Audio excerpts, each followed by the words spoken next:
All right. Good morning, everyone.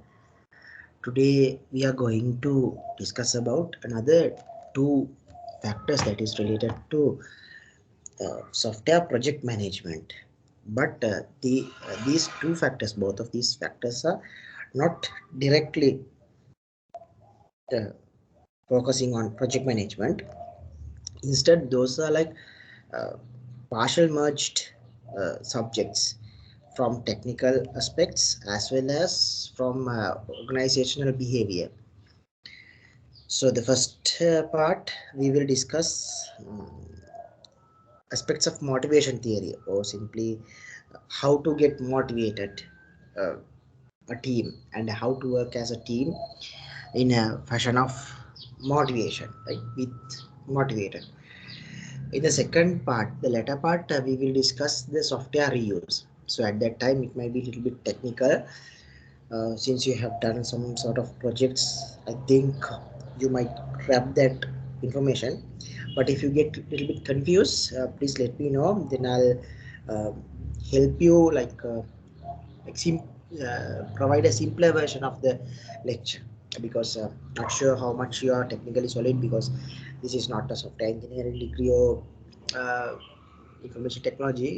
This is like business is, so not sure about your technical ability. According to that, I'll adjust and I'll help you in the software reuse.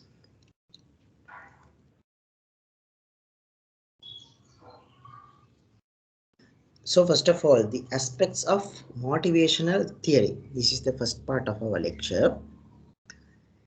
So what is motivation?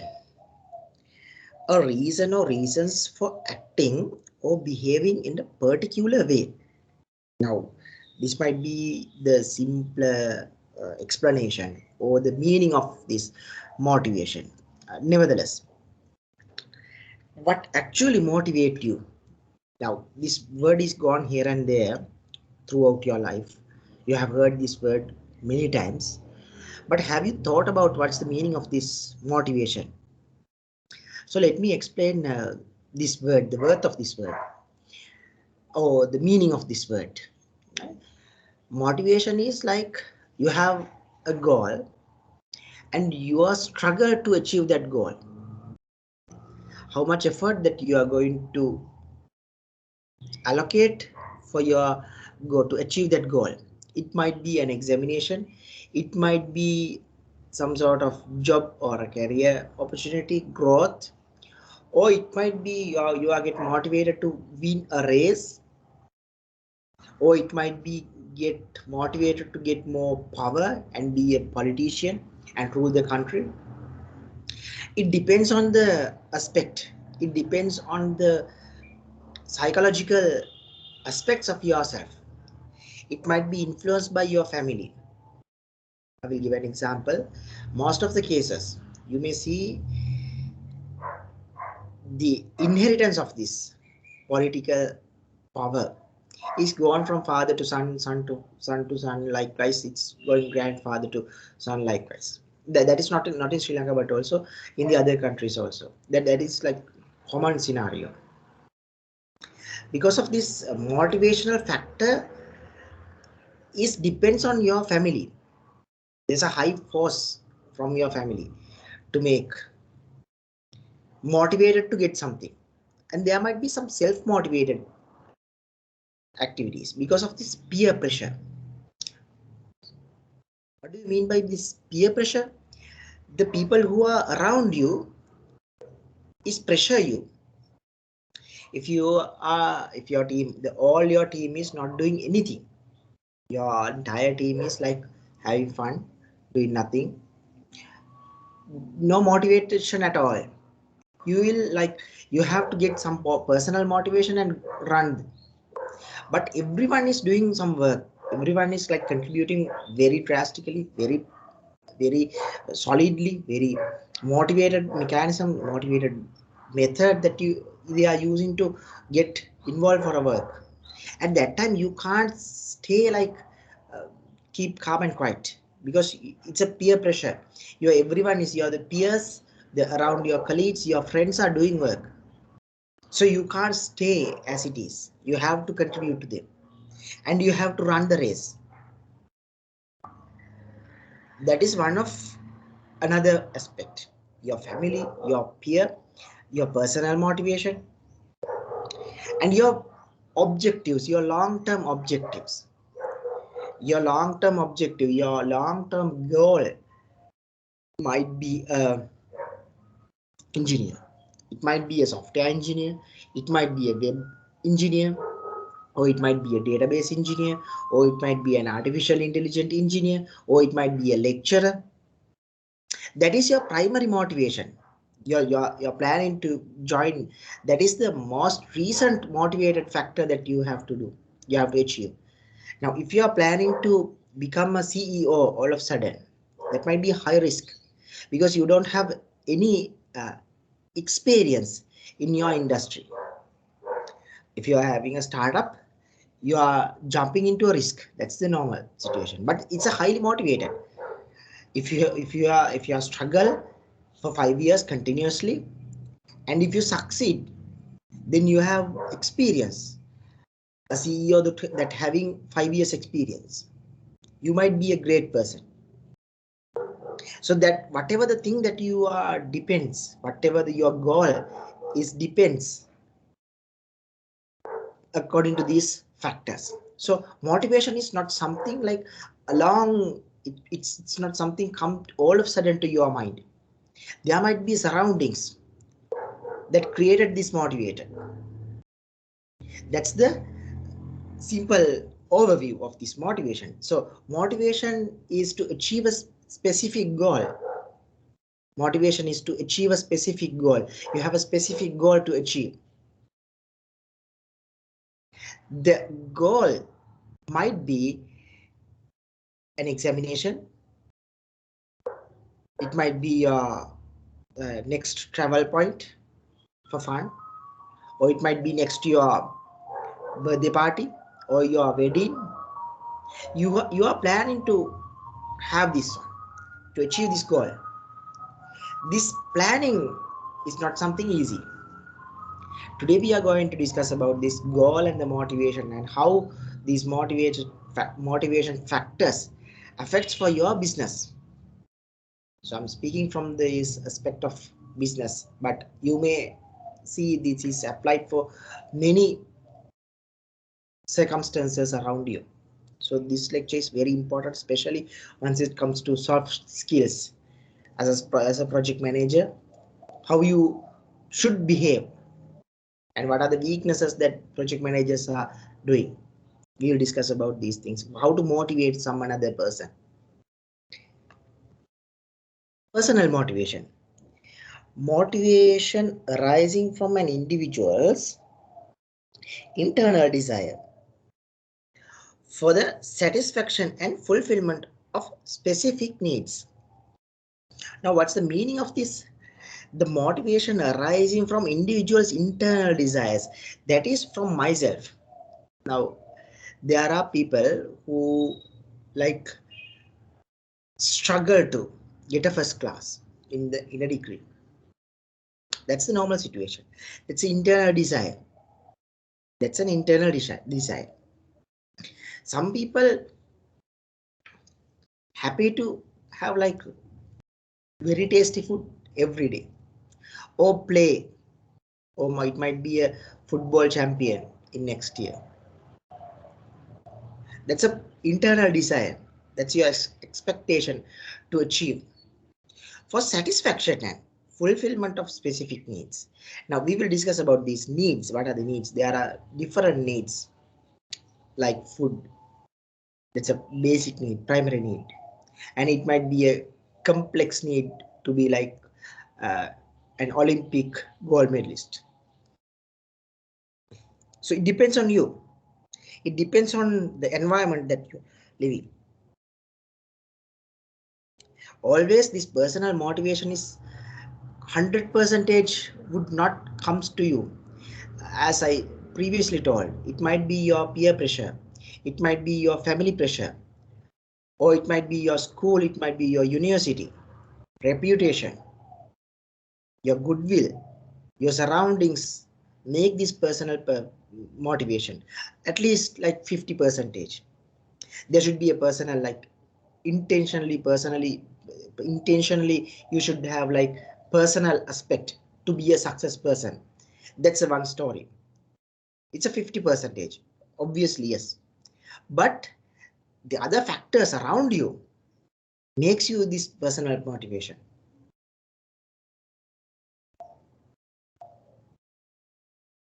Now I have like small question to you. Today we are going to like have discussions and more very simple lecture, and there's nothing very hard to understand today. The first part, the latter part might be a little bit hard, right? uh, might be a little bit hard, but we'll go through according to that. Now I have a question. What makes you motivated to get a degree? It might be BSc or something. I'm not sure what's the degree that currently you are uh, learning. Right. I'll share one document to you. Please comment on that. I'm really enthusiastic to get your personal view.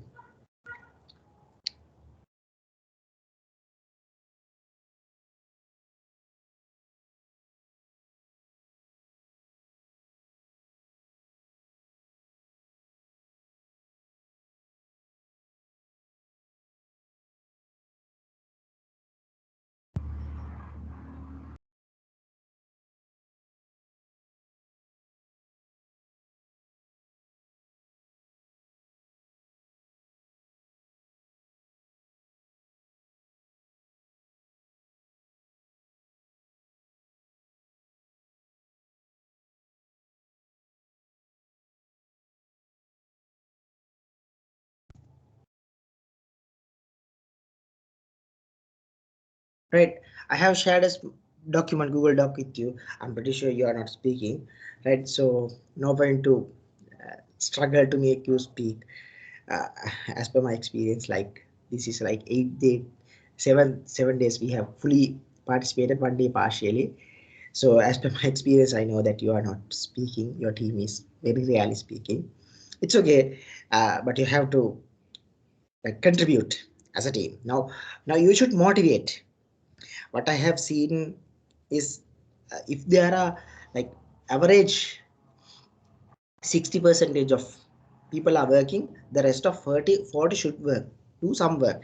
There's a 10 percentage who is doing nothing. That's normal situation in any university, any institute, any place, any school. That's normal situation. 10 percentage they are not doing anything, they just fun. That's normal situation, and they are having fun, and they might be the business people and they earn better than us. That's the truth story, right? They don't learn, right? That's the truth. They have fun, and finally they do some business and they grow than us, right? That's the normal situation. Don't get upset for that. That's their nature, that 10 percentage. But the rest from that rest, like 60 percentage is like, if the 60 percentage is working, the rest 40 should work. There should be some pressure. So that's why I'm getting a little bit motivated to write a small question. I'm not asking very hard question. I'm just asking what makes you motivated to get a degree, why you are getting a degree.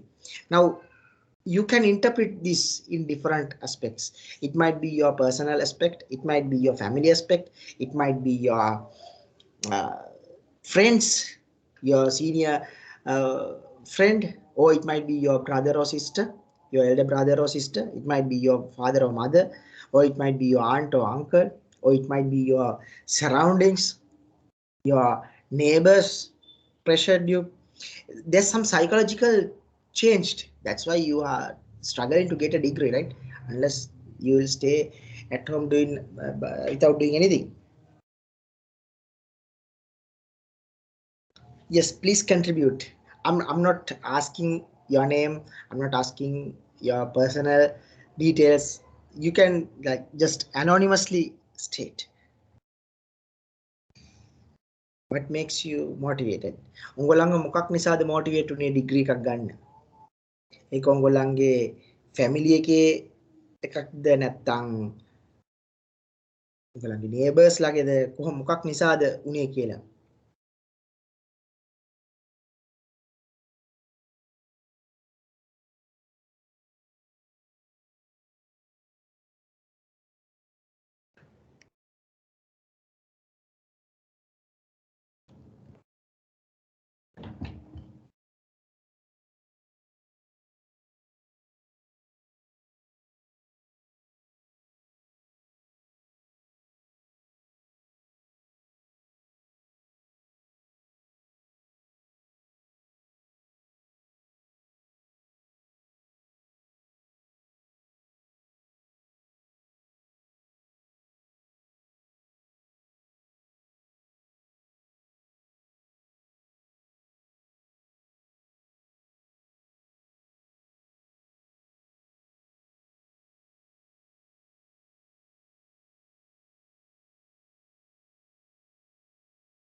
Anything else that you want to contribute?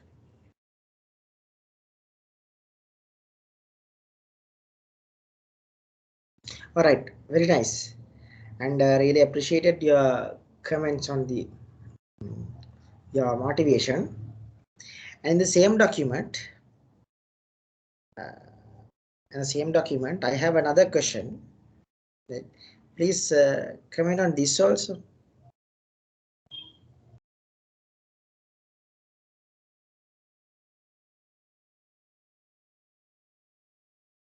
I'll give another 2 minutes. Why you are in a social network? I'm pretty sure everyone is like at least one. It might be at least LinkedIn, right? If it is like highly professional person, they would like maintain their uh, LinkedIn profile. That's a social network. Or it might be ResearchGate. At least for the highest people, they maintain their ResearchGate. So you should have like at least one social network so you can contribute. I'm not asking specific name or detail anything. You can just write.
Thank you very much.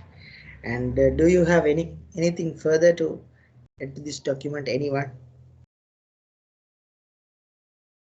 Oh, that's the overview of the team.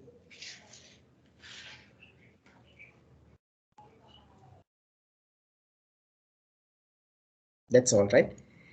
Okay. Right. Thank you for the participation, for the discussion. I really appreciate your comments.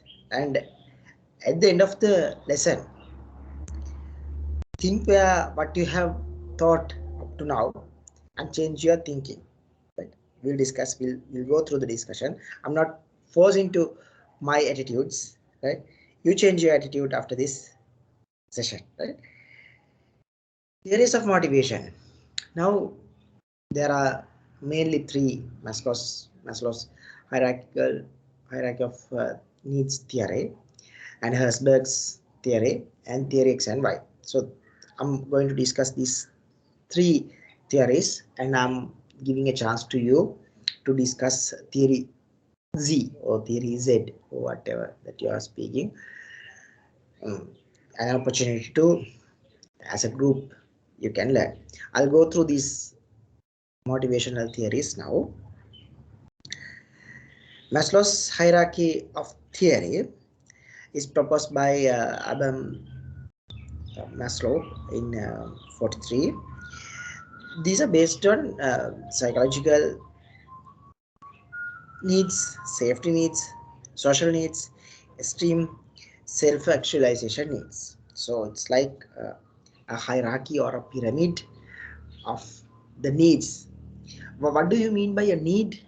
A need is something that you are expecting to have. That's something requirement for you. We'll go to the hierarchy, then you can understand. I'll go through from here. I'll go through from here. The basic needs, the most basic needs for any given person is food, water, rest, and other stuff. Really needed. You want to breathe, you want to drink something, water or something, you want to eat, you want to sleep. So these are the basic needs, basic psychological needs, physiological needs.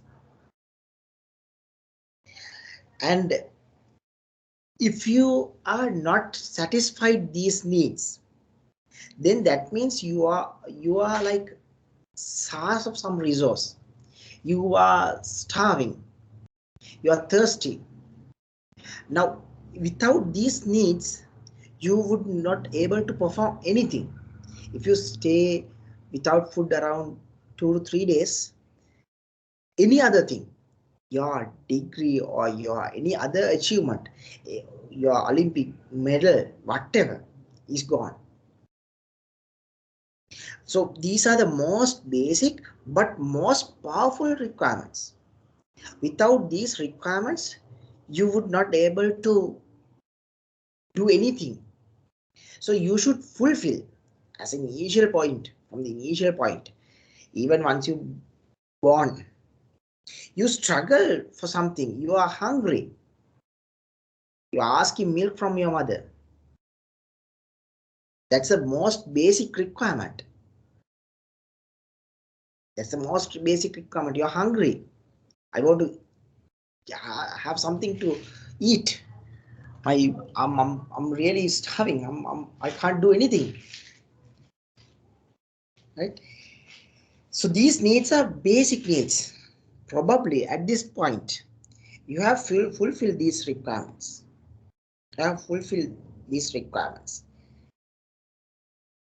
Sometimes your parents are investing for you. Nearly 90% university students. Right? Parents are investing. So it's your responsibility to pay back to them, take care of them, not to leave the country all of a sudden by your parents to stay here and say bye bye after marriage. It's your responsibility. They have spent like 20 years around to you. Sometimes it's 20 up to 23 or 25. They have spent like a lot of money for you, for your food, your school, your accommodation, everything you got free, right? Your parents are not asking money. Give me some amount for your food. No, right? They are not asking there. So that's your responsibility to make your parents happy. Yeah. So who completed these needs? Probably at the moment yourself, but once you join for a job, it's your responsibility to complete your basic needs. Then once you get married, you might get your kids. Your responsibility to make your kids happy, provide food and stuff. Basic needs. Now the second point is the safety needs. Now this is very important. Once you fulfill these basic needs, then you are going to Now, this is also a very basic need, but not this much of very security. You want to secure yourself. That's why you are living inside a home now in this situation, especially we are in a pandemic. So we are like very highly motivated to have this security and safety. Stay at home. Never go outside. Probably until next year around. Probably it's pretty sure this year we won't able to stay outside. Next year even not sure. Around next year probably it might be okay. Not sure that also. So this is the safety need. Now you have food and everything, but you can't go outside. And especially like smugglers and thieves around you. That's nature. So you are planning to save yourself. You are staying inside your home. You close your windows and doors. Why? To make your safety. Without a home, anyone can live, right? Having food and stuff, you can live, no worries. But once it comes to little bit further, you're thinking about your safety needs. Your safety needs. Your safety needs are the second point. You're thinking about this. How much I'm secured? Can someone kill me all of a sudden? Can a thief come to my home all of a sudden? So make sure to have like security high secured, especially while you are traveling, because you know Sri Lanka is not a good place. Traveling in a public place, even your private residences, thieves are all around the Sri Lanka. So very dangerous country. So it's your responsibility to make your safety. No one is going to save yourself. No one is responsible in Sri Lanka, right, to make you safe. So it's your responsibility, especially like now you are in 20s or 80. Teenage is finished almost. I'm pretty sure teenagers are not here now. Now almost you are gone. Now you are adults. So your responsibility, especially laptops, mobile phones, all of a sudden it was vanished. Even I'm like 10 years, 5 years, 7 years back, my mobile phone was lost. So I haven't care about the safety, but nowadays I'm highly caring about the safety. So that is another aspect. After you fulfill these needs, the second needs are security and safety. Sometimes you keep gate locked, doors locked, your windows are locked for this safety needs. Once it comes to the third point,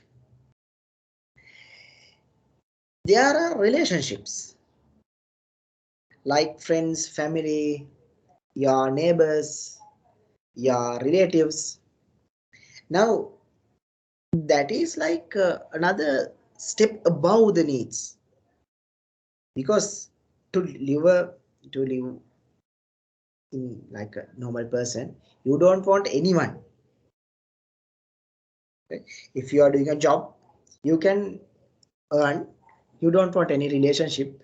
You go to market and you purchase stuff for you and you live alone.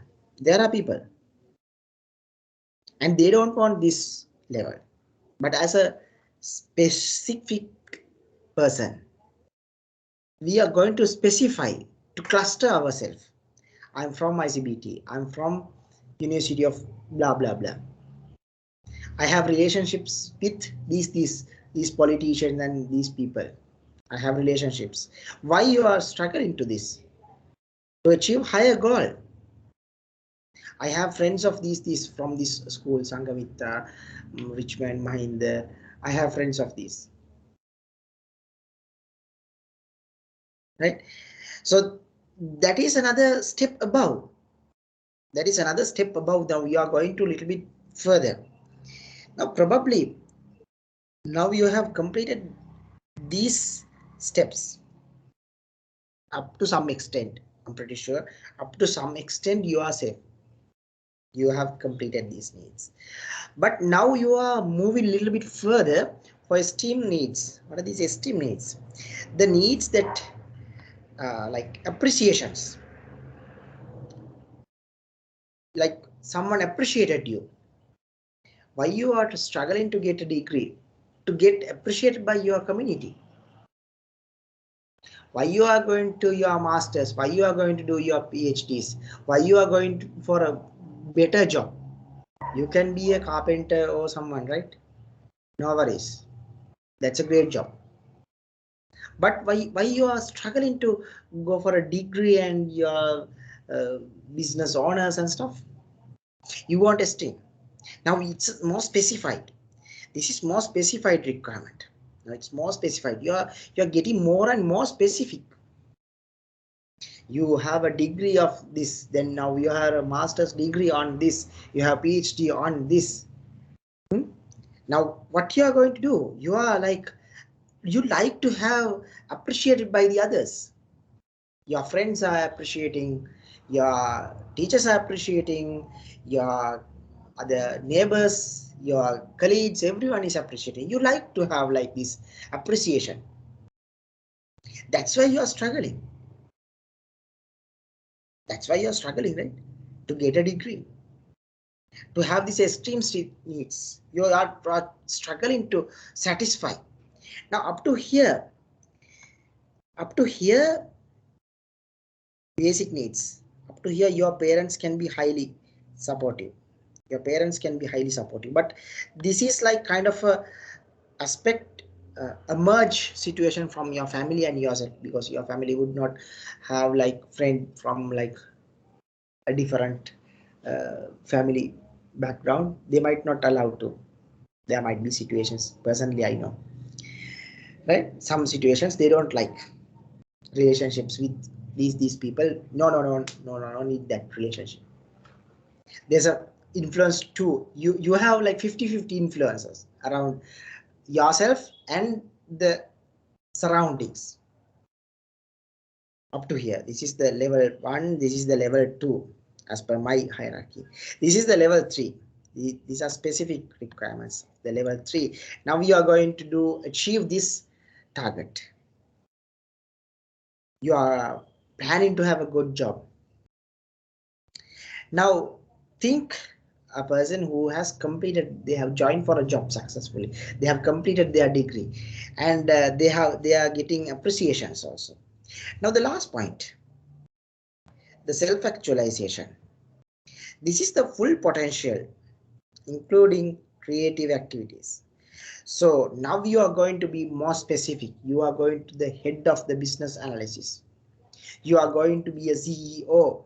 You might be the Olympic gold medalist for this event. Self-actualization. Now you are going to fulfill your highest achievement. You might be struggling to be the president. You might be struggling to be a minister.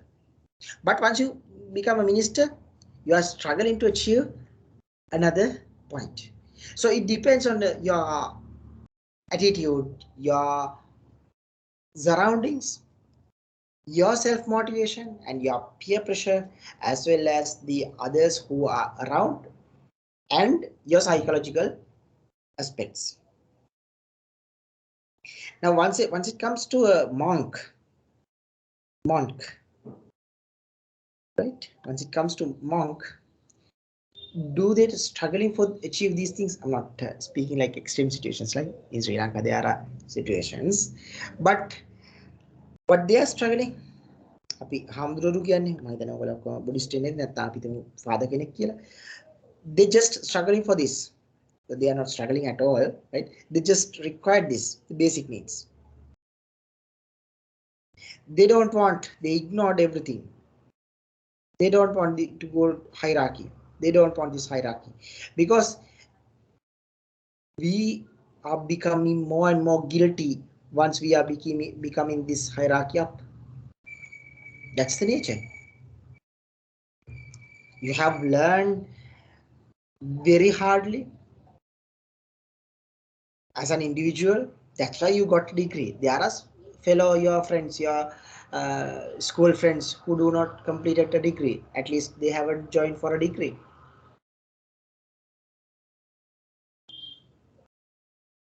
I'm correct, right? I'm correct. Now you are going upwards means you are struggling for more and more, more and more. Your pain is highest in this point. To maintain this point is really hard. Becoming to this point, self-fulfillment is okay, but maintaining is really hard. But very rarely people are coming to this point. Majority of the cases, people would step in here. They just completed a complete bachelor's or maximum masters, that's it.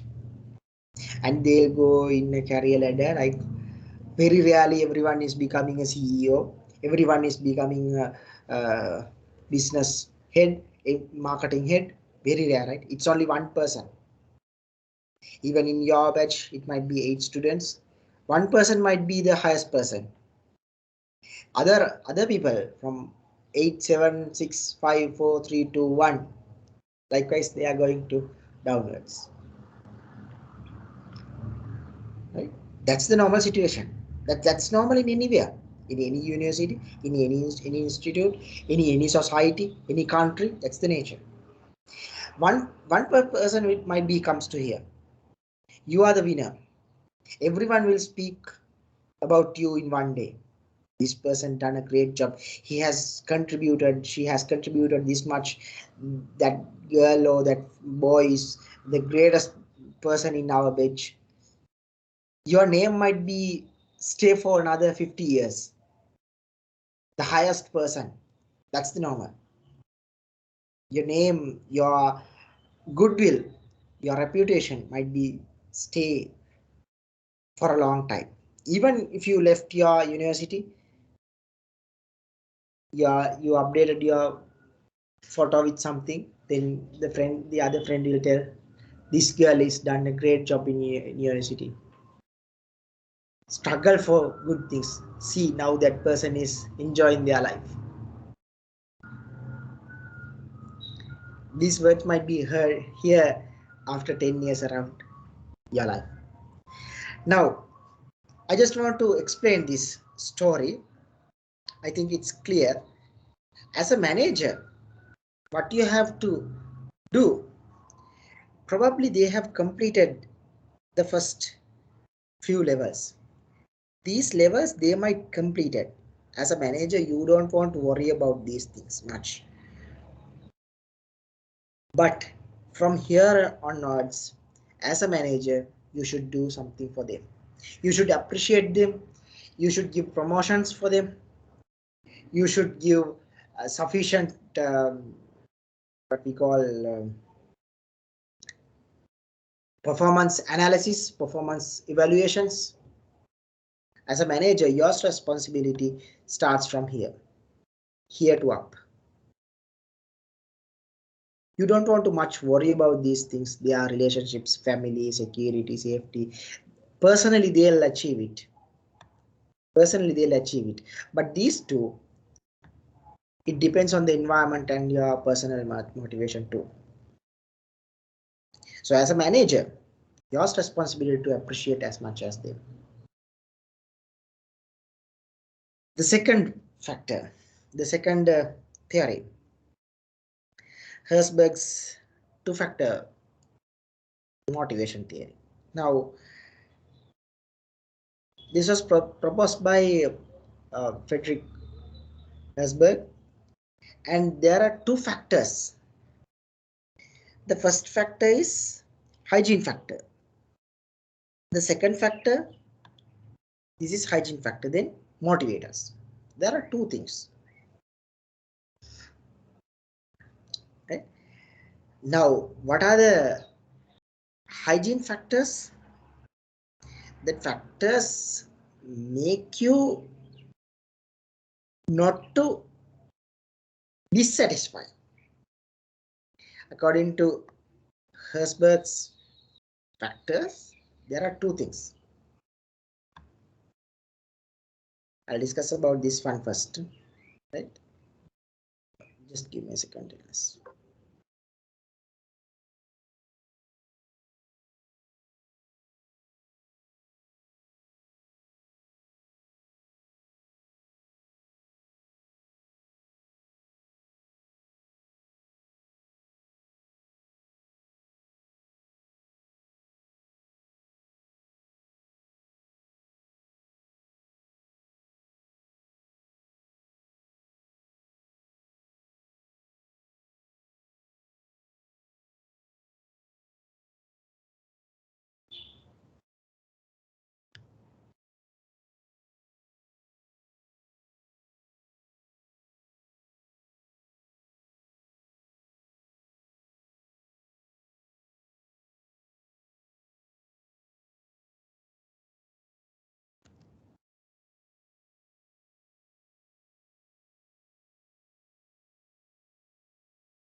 All right. Now there are mainly two things in here under the hygiene factors: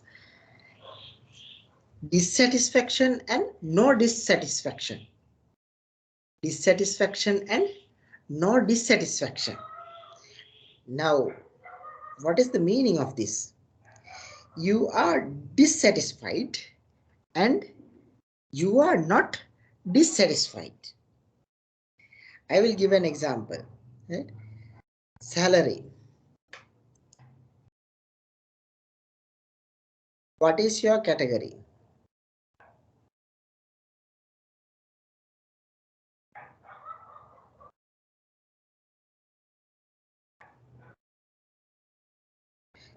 Do you satisfy with your salary?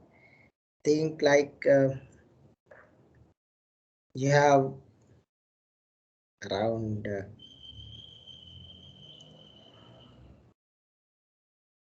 100,000 or 50,000. Currently your salary is 50,000 and uh, you are struggling, or no, you are not struggling. Your company is willing to pay another 10,000. Now your salary is 50,000, it becomes to 60,000.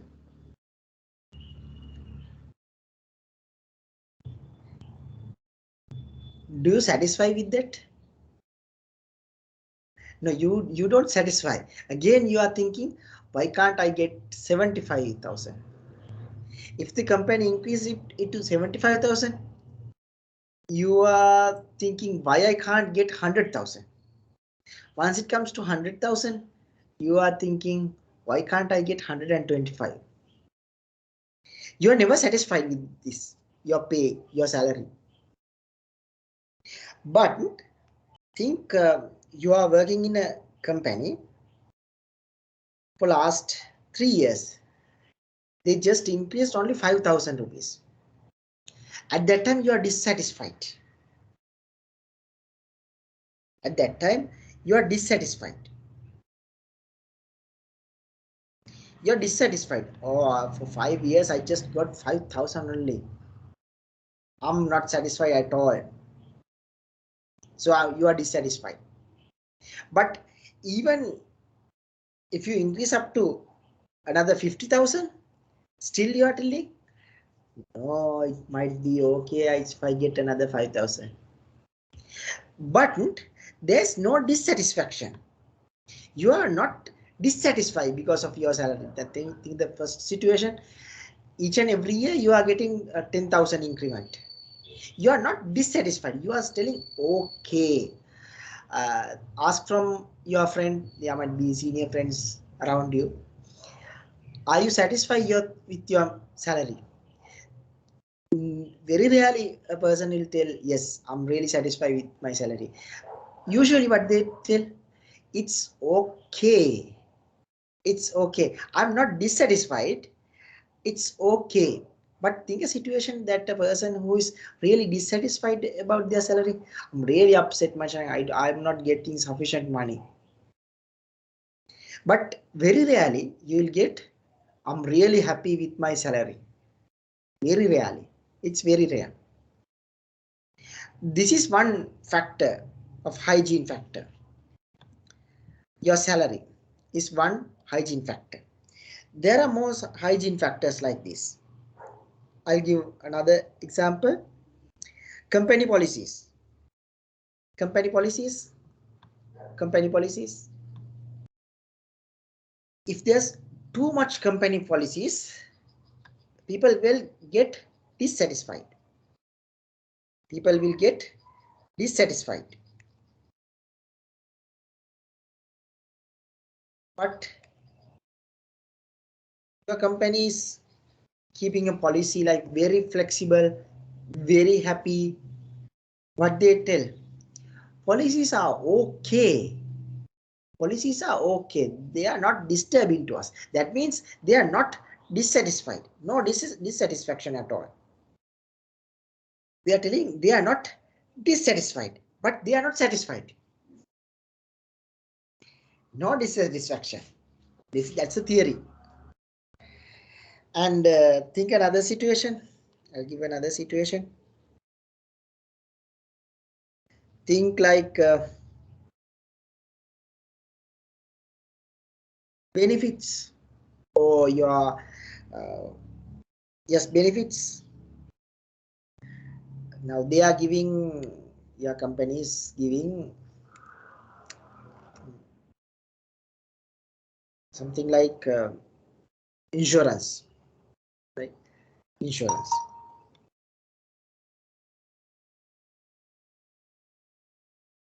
Your insurance limit for OPD might be like 50,000. If it is hospitalization, it might be 150,000. Right? Now, if someone asks, are you happy with that? They'll tell, okay, I'm okay. But if there's some increment, it might be really good. But it's okay. But think a situation, there is no any insurance policy at all. They'll tell, no insurance policy at all in my company. I'm really dissatisfied. I'm really dissatisfied. So this is like satisfaction and dissatisfaction. දැන් ඔයගලන්ට මම චුට්ටක් මේ කිව්වොත් එහෙම දැන් කවුරු හරි අහුවොත් එහෙම සැලරි එක ඔයගලන්ගේ සැලරි එක කොහමද ඔයගල සැටිස්ෆයිඩ්ද? ඒගොල්ලන් කියන්නේ සැලරි එක අවුලක් නැහැ. සැලරි එක අවුලක් නැහැ. හැබැයි මට මාර සැලරි එකක් හම්බ වෙනවා කියලා කවුරුවත් කියන්නේ නැහැ. එයා සමහරක් වෙලාවට ලක්ෂයක් දෙකක් තුනක් ගන්නවා වෙන්නත් පුළුවන්. ඒත් සැටිස්ෆයි නැහැ. හැබැයි ඩිස්සැටිස්ෆයිඩ් වේදනාවකුත් නැහැ. සැලරි එක අවුලක් නැහැ මචං. එහෙම කියන්නේ. ඒ කියන්නේ සැලරි එක ගැන අවුලක් නැහැ. ඕගොල්ලන් කම්පැනි එකේ මැනේජර්ස්ලා විදියට සැලරි කොච්චර ඉන්ක්‍රිමන්ට් කරන්න ගියත් ඕගොල්ලන්ගේ එම්ප්ලොයිස්ලා සතුටු වෙන්නේ නැහැ. ඒක තමයි නේචර් එක. ඕගොල්ලන්ත් එහෙම තමයි. කොච්චර සැලරි ඉන්ක්‍රිමන්ට් කරන්න ගියත් ඒකේ සතුටක් වෙන්නේ නැහැ. ඒක ඉවරයක් වෙන්නේ නැහැ. ඒක තවත් මදි. ඒක තමයි නේචර් එක.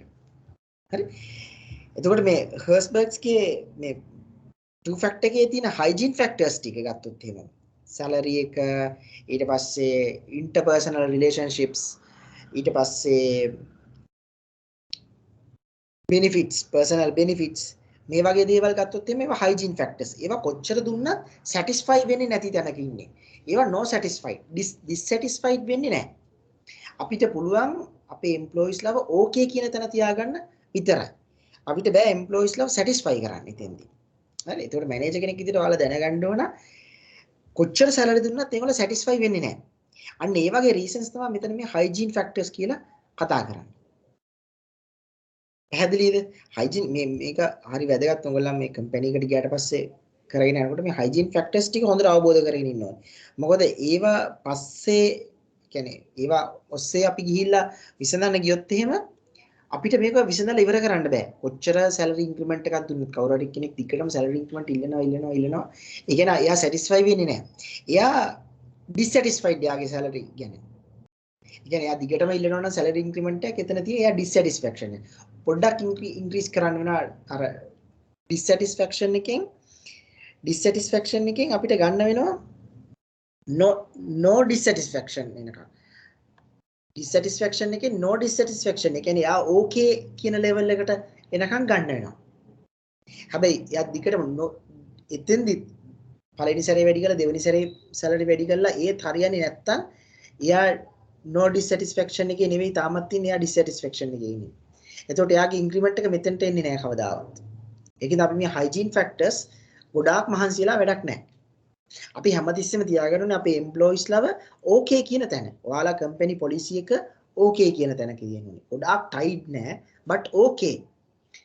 ගොඩක් බුරුල් කියලාත් නෙමෙයි මම කියන්නේ. ඒක okay level එකේ තියෙන්නේ. අපි මොන හරි දේවල් කියන අවුලක් නැහැ කියන තැන තියෙන්නේ. dissatisfy නෑ. හැබැයි අපි සතුටුත් නැහැ. දැන් සමහර කෙනාට ලෙක් චෙක් කරාට පස්සේ සතුටු නැහැනේ තේරෙන්නේ නැහැ. ඒක මොකද්ද කියලා තේරෙන්නේ. ඒක dissatisfy. හැබැයි ලෙක්චර් එක ඉවරනකොට ඔයගොල්ලන් okay level එකට ආවොත් ඒ කියන්නේ ඔයගොල්ලන් දෙයක් grab කරගෙන තියෙනවා. no dissatisfy තැනට ඇවිල්ලා තියෙනවා. satisfy වෙන්න නම් ඔයගොල්ලෝ ඊටු ටික වැඩ ටික කරගන්න ඕන. ඒ කියන්නේ self study ටික කරගන්න ඕන. test කරගන්න ඕන. ඒකින්ද කවදාවත් ලෙක්චර් එකකදී කිසිම ලෙක්චරර් කෙනෙකුට ඔයගොල්ලන් satisfy කියන level එකට ගන්න හරි අමාරුයි. කොච්චර උත්සාහ කළත් කොච්චර ඉගෙනුවත් ඒක තමයි nature එක. මොකද ඒවා hygiene factors මේ human ළඟ තියෙන. මිනිස්සුන්ගේ තියෙන hygiene factors. ඔයගලන්ට ඉන්න හොඳම lecturer ඉගෙනුවත් දැන් ඔයගලන්ට මතක නැහැනේ ඔයගලන්ගේ first year second year subjects මොනවද කියලා. සමහර lecturer කෙනෙක් හොඳටම ගන්නන්නේ නැති. මතක නැහැනේ. එතකොට ඒක lecturers ලගේ වැරද්දක් නෙවෙයි. ඒක ඇවිල්ලා මේ human මිනිස්සුන්ගේ ස්වභාවය. අන්න ඒ වගේ මේ hygiene factors කියන දේ හොඳට අවබෝධ කරගන්න ඕනේ. මේ hygiene factors කොච්චර දුන්නත් සතුටු වෙන්නේ නැහැ. මම හිතන්නේ පැහැදිලි ඇති dissatisfaction to no dissatisfaction කියන දේ. Right. The second point is motivators. Now, these are the factors that can make someone motivated. At that time, they'll get motivated. I'll give an example. Recognition. Right? Recognition. Now,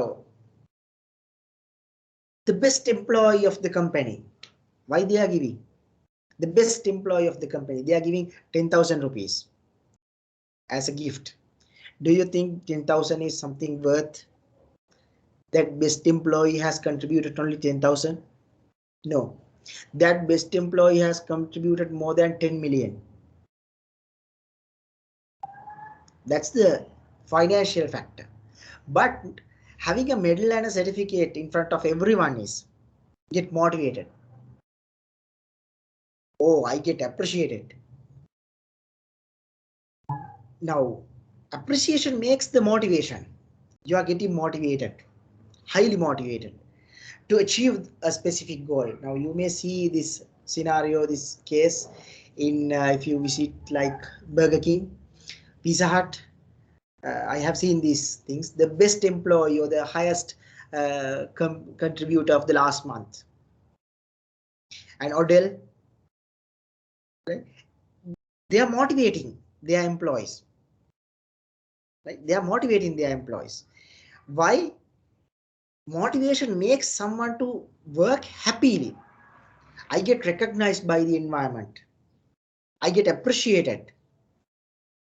They don't think about the financial factor. They just think about the happiness. They get motivated. They do more work up to some extent. Right? Up to some extent, they do more work.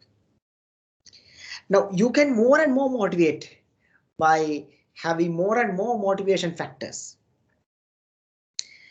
Some of motivation factors like having more responsibility. I got a promotion. Now I have more responsibility. You are motivated to do more work. I know personally there's a person, she's a quality assurance engineer. She is an engineer, associate engineer, an engineer. She got very happy life doing nothing, have fun with the others. After the tenure completed, she got senior engineer, and she got the opportunity to work as a team lead at that time. All of a sudden, the cycle was changed. She is very motivated now. She is doing lot of work to the company. More responsibility is comes to you, then you are be more motivated. But there's a limit. Make sure as a manager, you should keep in the limit. More and more work makes not more motivated. More responsibility, the highest responsibility. If you assign very higher goal, that might be a problem, right? I'm not speaking that point. I'm just telling the motivators. There's a limit for the motivators now. Each and every day, if you are appreciating someone else in front of in front of your office, that's like a joke, right? Every day you are getting appreciated. It's like a joke. Yeah, the appreciated person also gets something upset. Why I'm getting this much of appreciation? Is this a joke? Is this for fun? But once it comes to once a year, it's a drastic, right? It's a like very happy time. Now, these kinds of factors like recognition, the promotions, responsibilities, and especially like meaningful of a work. The work should be something like meaningful, not boring. You can motivate. Now, some people I know personally, they have joined to a company as like engineers, but very soon, they'll realize I'm much fit for the project management instead of engineering. They got motivated and they changed their track. I know, like engineering, they're having engineering degree, but they are doing project management. It's your responsibility to motivate them by change this career. Unless what happens, they'll leave your company and join for another company. If it is a worth resource, if it's a worth resource, don't let it out. Make more motivation and happy. So what are the factors you have to think? The promotion, appreciation, more work, some meaningfulness of the work that they are doing. These kind of motivators can be provided, then they are get satisfied. I'm really satisfied. But think a person like for last 10 years, a person has worked in a company and a new person came to the company and all of a sudden becomes the best employee in the company within 1 year. The rest that the person who is worked for 10 years, who would not get dissatisfied, they'll say it's okay, no satisfaction.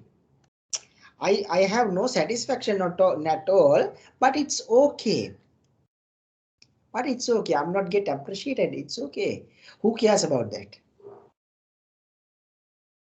I don't get a promotion for last 3 years. It's okay. I'm okay with that. But if you give a promotion, that person might get too satisfied.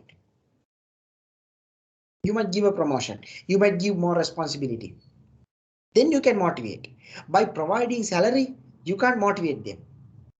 You can keep that person in a no dissatisfaction point. I'm not dissatisfied with my salary. I'm okay with my salary. Clear?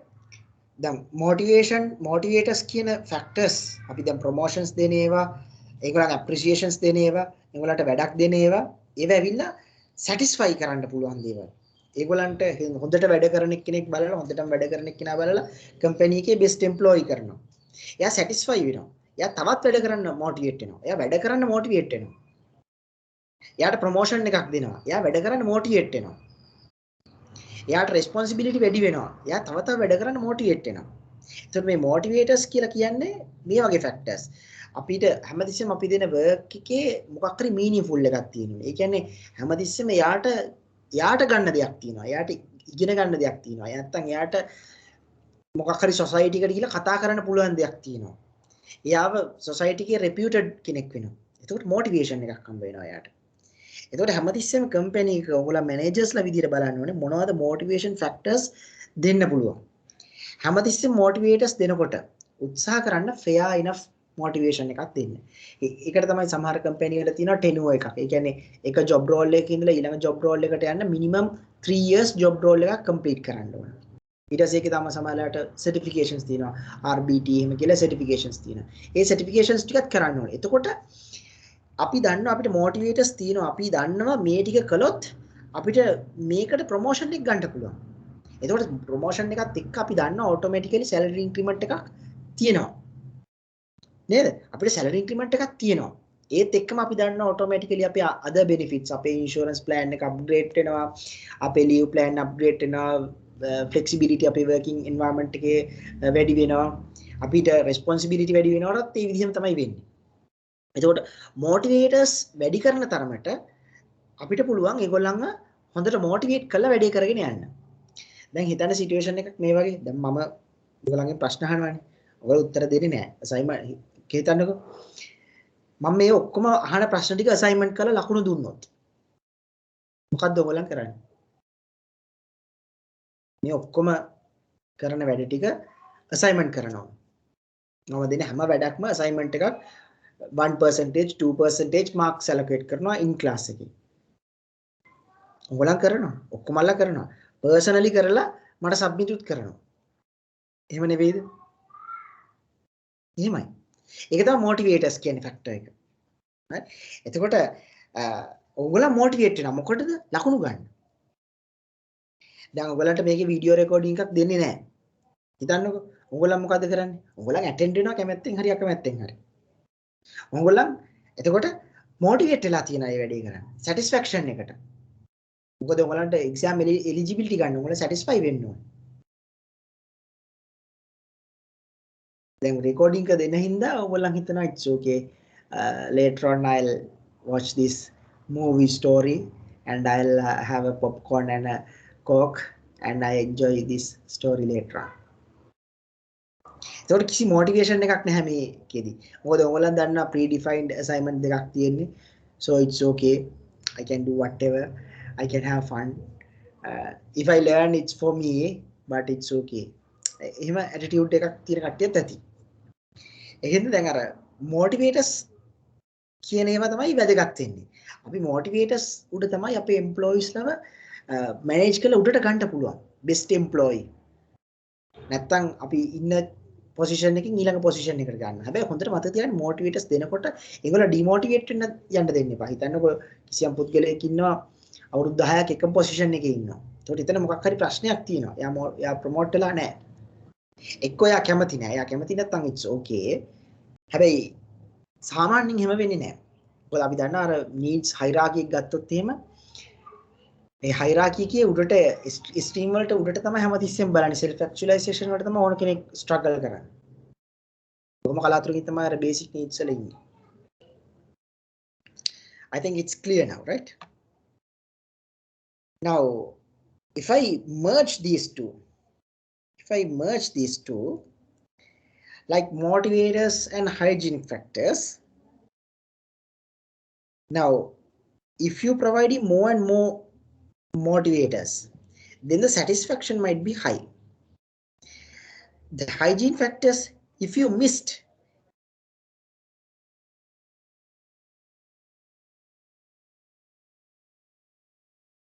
if sufficient hygiene factor is not there, then the people will get dissatisfied. Your salary is very low. Your salary is very low. You are dissatisfied. Last year performance bonus is just 250 rupees. You are really upset. The hygiene factors are make dissatisfied. At that point, you may see these protests around here and there. For last 10 years, I haven't got this salary increment. Dissatisfied. People will come out as a team. People will come out as a team. So as a manager, you should know to not dissatisfied. No dissatisfaction, but they are okay. You can't make it happy. by adjusting these hygiene factors. By having these motivators, you can make the company is my heaven. My company is my heaven. I'm get really motivated. My university is appreciating me each and every year by a gold medal. I'm the best student who got marks. You might see this in your school. There's colors night. I'm not sure in your school there's a color night or something. Students get appreciated. Students get appreciated. I'm the best student in Richmond. I'm the best student in Sangamitka. Right? What you're telling? I'm get motivated. I'm the best. I'm the head prefect in Richmond. I'm the head of this department. You get motivated. You get promoted. You get promoted among your cluster. Same age, same people are there. You're getting motivated. Now, as a manager, your responsibility to make your team satisfied and not to dissatisfied. If a person is in here, no satisfaction and no dissatisfaction, that person may stay for a while and leave the company. What you have to do, you have to make everyone from here to here. Keep the hygiene factors, make it okay level, and make this no satisfaction to satisfaction. I think it's very clear now. As a manager, your responsibility to do these things. Sometimes they haven't learned even these things, but you should know. Now you are a manager. Think from the manager's aspect. Right. The other theory X and theory Y. Now this theory X and Y is more like management style and management perception, right? Management style and management perception. Now what happens in here, there are two theories. Theory X means the negative factors. Theory X means the negative factors. What are the negative factors that they are thinking? People hate work. People hate work. I don't like to work. People have to be forced to work. If not, they don't do anything. People prefer to do what to do. People are selfish and they are not interested in the organization. Now, theory X is maintaining the negative facts of a human. There are situations that even I have seen people hate work. They just want fun. I don't like to do any homework. I don't want to engage with the team. I just want to fun. If there's a trip, that person will have like the front line. If it is a party, that person is in the front line. Very happy. But for a work, I don't like. Hate to the work. And people have to force. The second point is people have to force. There are situations you have to force to get the work done.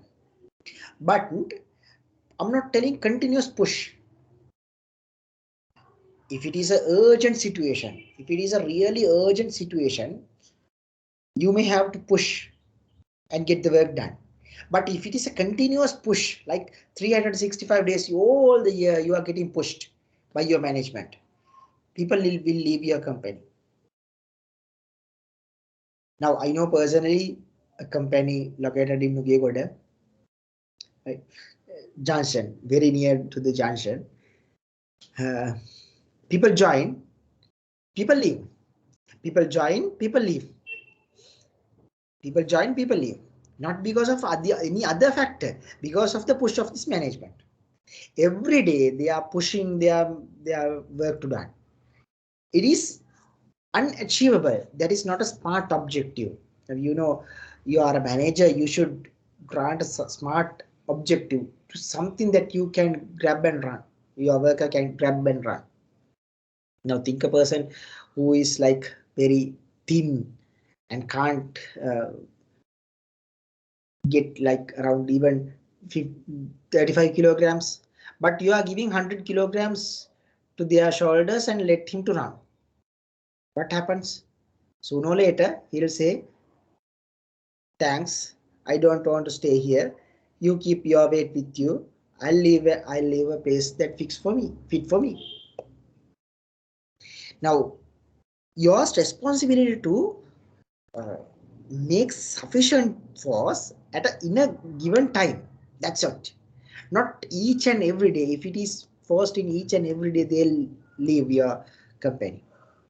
It's your responsibility to make everyone satisfied. If it is too much work, they'll really dissatisfied.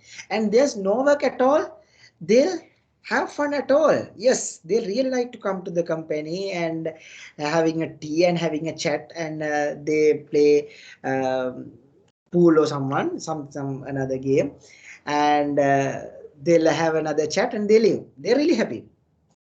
But for a private business, you can't make everyone happy like that, right? Because you have to make some profit.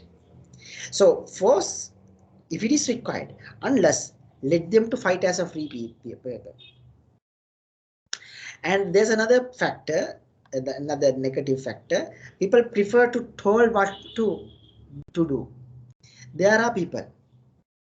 There are people who do only what they are given to do. I'm not telling institutes, places. It's a limited. It's limited. You do whatever we want to do. That's it. What you have blocked in there, the innovation component. Every person has their innovative component. You as a manager, if you do this thing, your people prefer to work to do. There are people, if so, you have to adjust and give. You have to direct them. It's okay. There are people. If there's a person who needs some sort of guidance all the time, then you give a rotation work, repetitive work, same thing time to time to do. And unless it might be really hard to do for that kind of a person to do something innovatively. But especially once it comes to software engineering, if someone is telling you comment here, you do like this is the style guide, you might get really upset. Right? You might really get upset. You might say, what the hell is this? I don't like. So that's another factor that you have to think, whether this person is a category, especially like a person or type. There's different human types are there. People, if they prefer to do what you are instructed to do, then categorize according to that. If not, let them to be innovative and come up, because innovation is like million or billion rupees worth. So let everyone to contribute for the company. Managers' responsibility to get this innovation from their internal state to outside. And the fourth factor, people are selfish and no interest in organization. There are people, they just think about their salary, that's it. They just think about their paycheck, that's it. Now, if such a person is there, you have to arrange sufficient like attitude change. Now think a situation like this. Now, there are fight in Sri Lanka for the after grade 5 scholarship to have a good school. Okay? It might be Colombo Royal, it might be Kurunegala Maliyadeva, it might be Richmond, right? It might be Candy, some another school, right? Why? Why they are struggling? Because of the goodwill. Who makes this goodwill? Who makes this goodwill? By their teachers, by the principal. by the students. The highest factor is the past students, not the present students, not the present teachers, not the present principal. But present principal, present teachers, present students make one day your school to be a great school or not. If everyone is in Sri Lankan hierarchy, everyone is in a like good place, that school makes everyone is saying, oh, that person is from Colombo Royal, that person is from Colombo Anand, that person is from Colombo Nalanda, that person is from Richmond, that person is from Mahinda, right? That's your responsibility. Same applicable for your organization. If someone is from a good organization, there's no worries to go outside and say, I'm from that company, I'm from Google, I'm from Facebook. Everyone appreciated. Who makes this? The people who are working in here. That makes in the future, that makes the past in future, like present makes to the past. What happens? They'll tell it's a great company. So it's your responsibility to make your university, your institute to make it up and running. If the company is good, it is good for you. If you work good, it is good for your company. That's the attitude change. So your responsibility to contribute your organization, then organizational contribution will automatically comes to everyone who is working, who is underneath this organization. Right? There might be people in selfish. We can't change. There are selfish people and no interest in the organization. Now, if there's no interest at all, it's okay, but you have to like change the attitude as a manager, not like very aggressive manner, very seamless manner, by like having friendly chat. The best time is having a chat uh, in tea time, evening or morning tea time, lunch time. That's the best time to have a chat. But there are some people who natively selfish.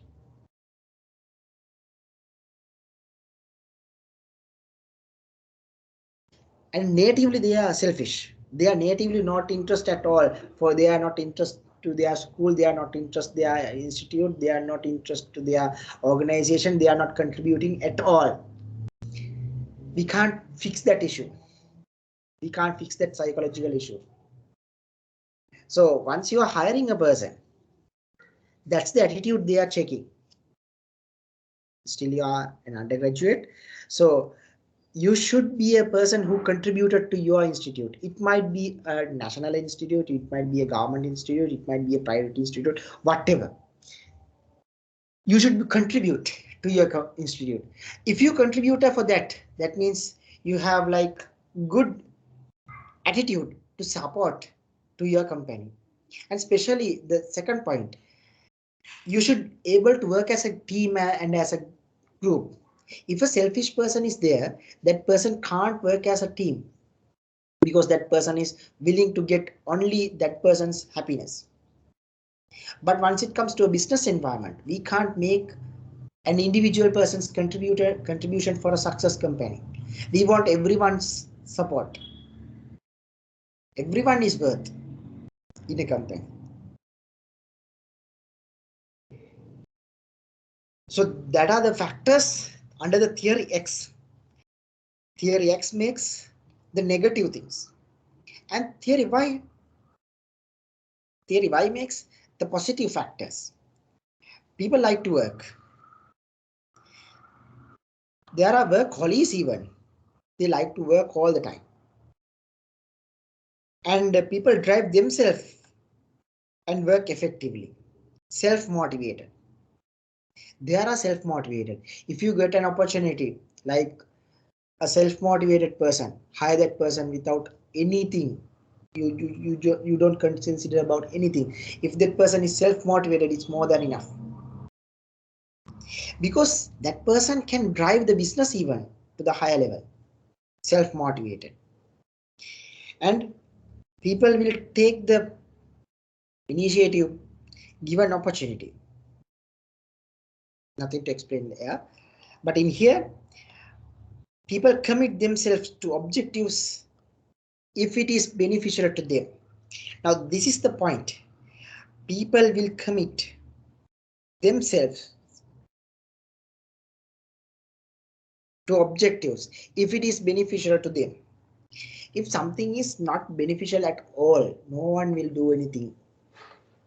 There should be some benefit behind the scene. If you get a free software, there's a behind the scene, there's some uh, benefit. You are getting teledramas free of charge in your television, but it's not free at all. Indirect payment is there. If it is comes into Facebook, if it is free, is that free? Your Facebook is free. You have just downloaded and enjoy. No, you are paying. You are paying different aspects. You are paying directly to your internet service provider. You are directly paying to your internet service provider for your social media package. It might be 99 rupees, it might be 150, or it might be not sure how much you are spending. There's a package you have activated, right? So you are paying for Facebook. It's not free. And indirect payment, you are a person who is forced to see their Facebook advertisements, sponsored.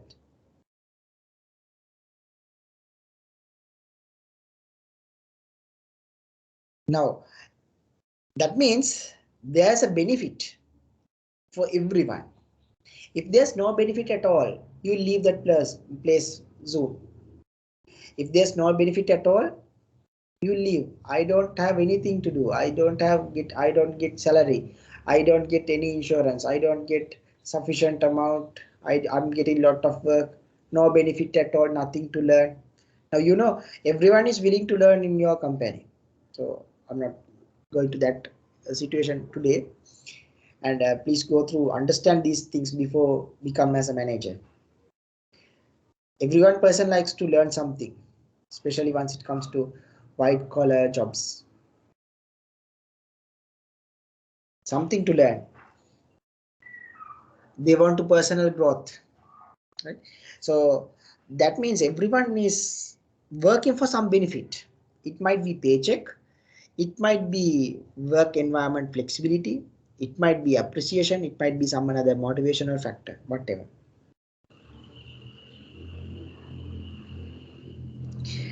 Now I think you are clear about these three theories. These are like half a century back.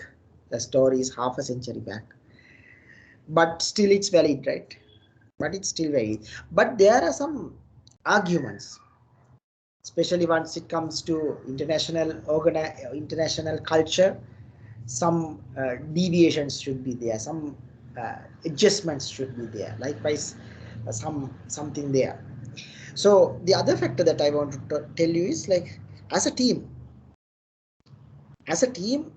you have to grow. If it is a, if it is like you are trying to struggling and to become as an individual person, you will lose something.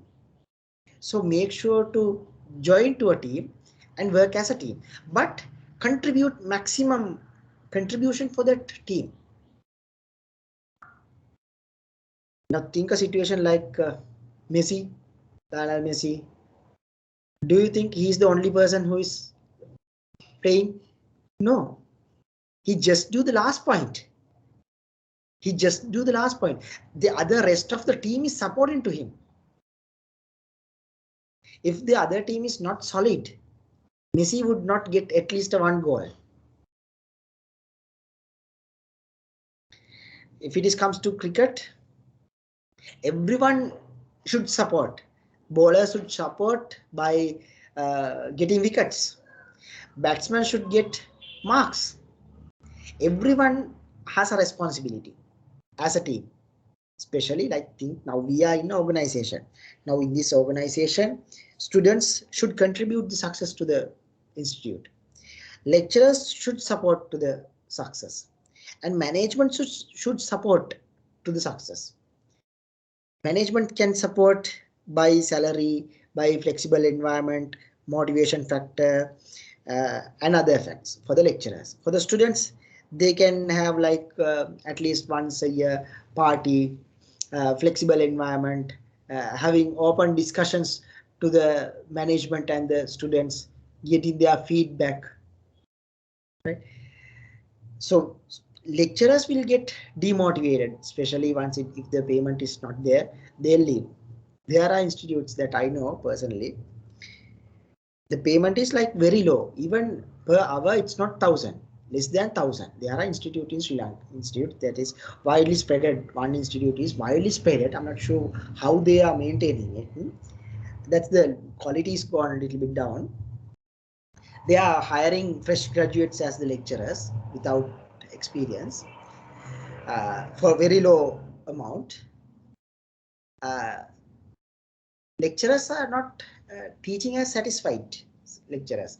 They do just for fun. They just come and have fun with the students and leave, because they don't have experience to share with their students. Now lecturing is something not reading a book and telling something, or reading a journal article and a research paper and another paper and watch a video and come to you and tell a story. But it's like combination of personal experience and the theory that makes the lecture more convenient for you.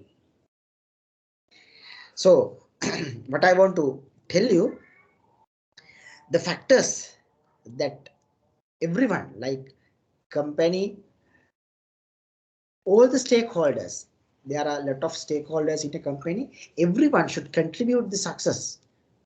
As an individual person, I'm contributing to here your institute to make success. Who makes success?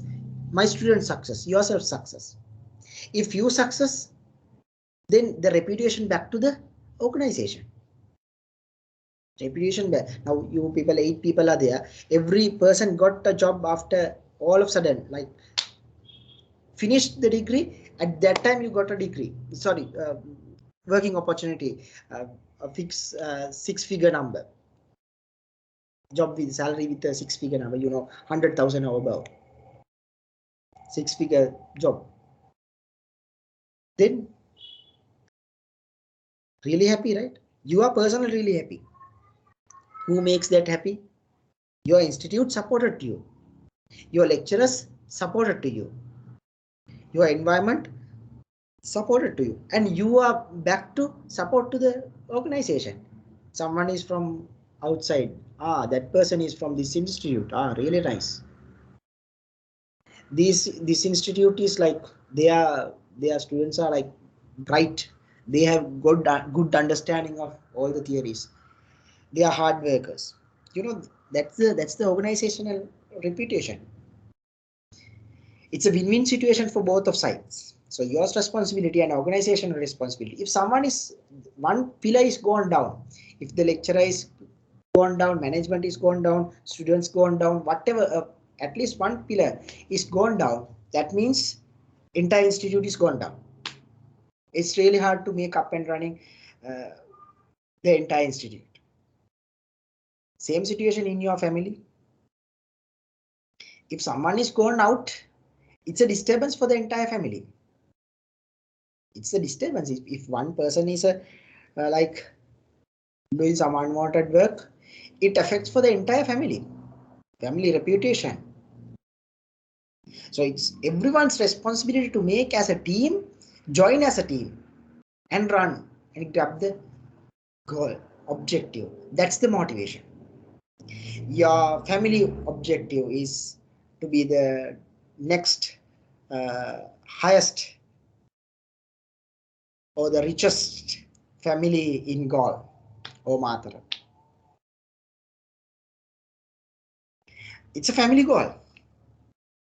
There might be enemies around you. It's okay. As a team, if you fight, you can win anything. We'll see this story.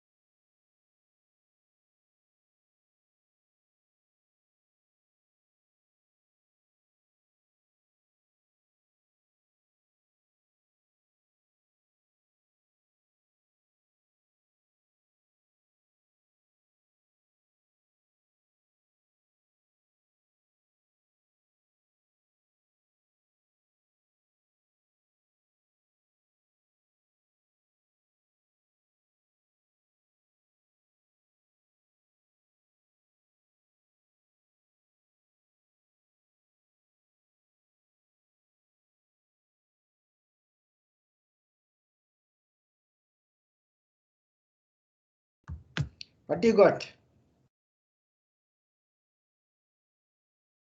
What you got? As a team, you can do anything. You know, these animals, small ants, they carry like very large objects like biscuits and stuff. Very large objects, right? For them, they grab it and run. They grab it and run. As a team, if it is an individual ant, do you think a biscuit can hold and run? No, it's really hard. That's the team contribution. It's yours contribution. Yours contribution should be there to make anything success. Anything success. Okay, now the next point is like demotivation. Some simple factors that I want to discuss. But before that, we'll do a small group activity. Now, why I'm motivating you to do these group activities? You know why?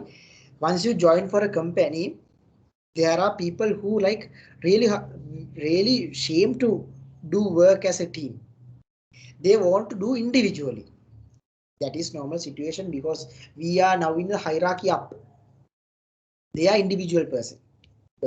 That's the normal situation. That is not something all of a sudden happen.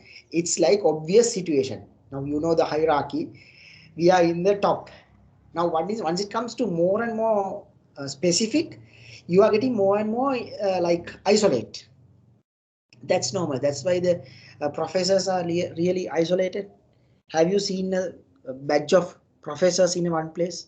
If it is not like what we call research symposium or somewhere, they might be there unless they are isolated.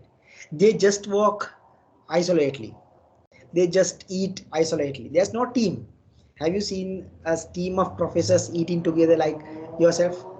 But what happens in grade 10 or grade 8, grade 10, 11, 12? It's like a fight, right? For eat, for your lunchbox.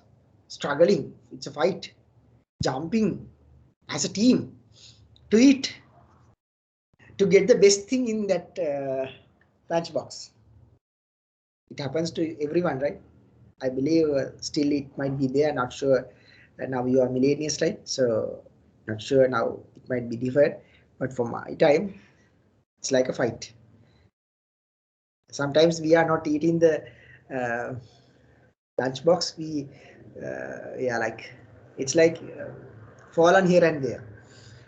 But someone get the best thing. Right. Now I have like a small group activity. There's a theory called theory Z or theory Z. What you can do is as a team, contribute the document, the same document that I have shared to you. Please have like your everyone's contribution. Right.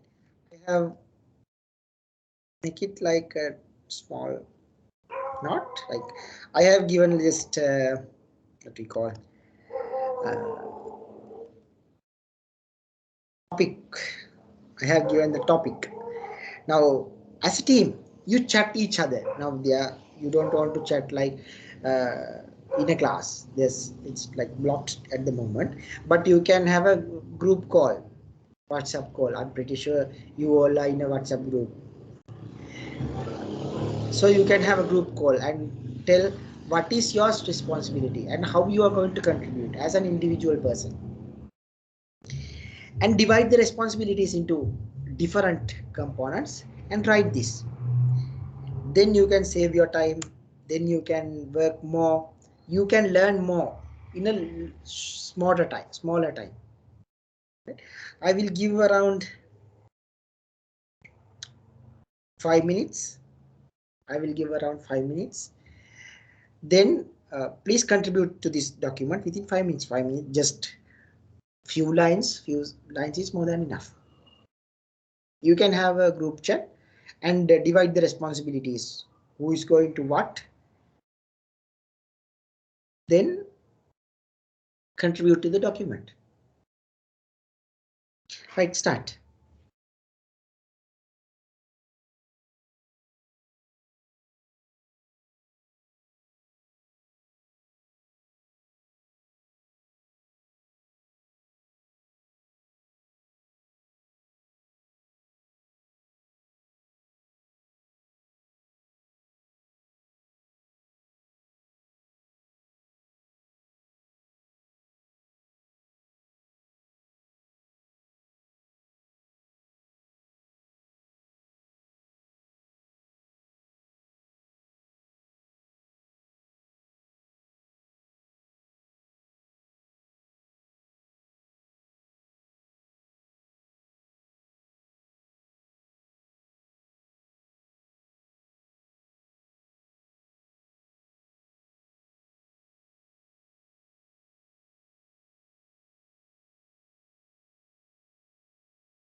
Do you need more time,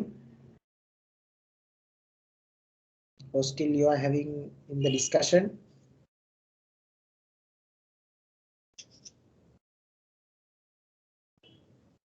උගලන්ට තව වෙලාව ඕනේද?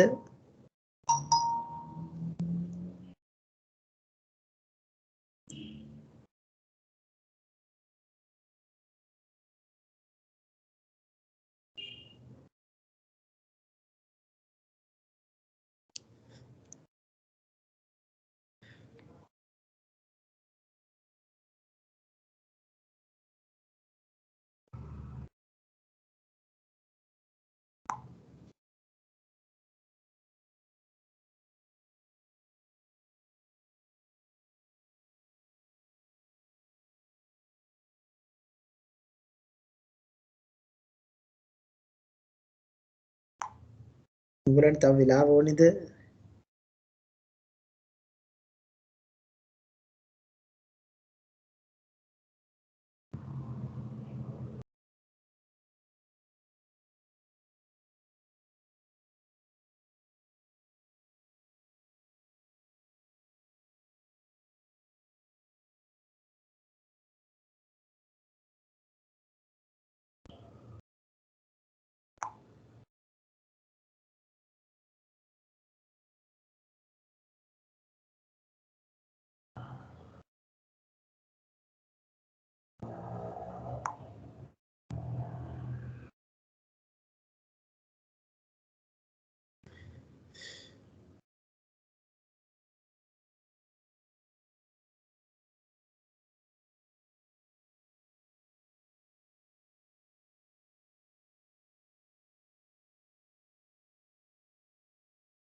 Can someone please answer my question? උගලන්ට තව වෙලාව ඕනද? ඇතිද වෙලාව? මොන හරි දෙයක් ඩිස්කස් කළාද? හම්බුණාද? නැත්තම් හතර දිනම රෙකෝඩින් දාලා ගිහිල්ලාද?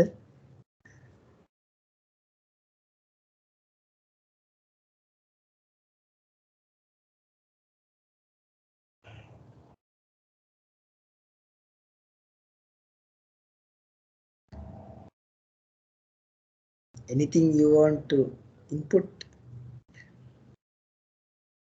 You can chat anonymously even in that document. If you want to share something like anonymously,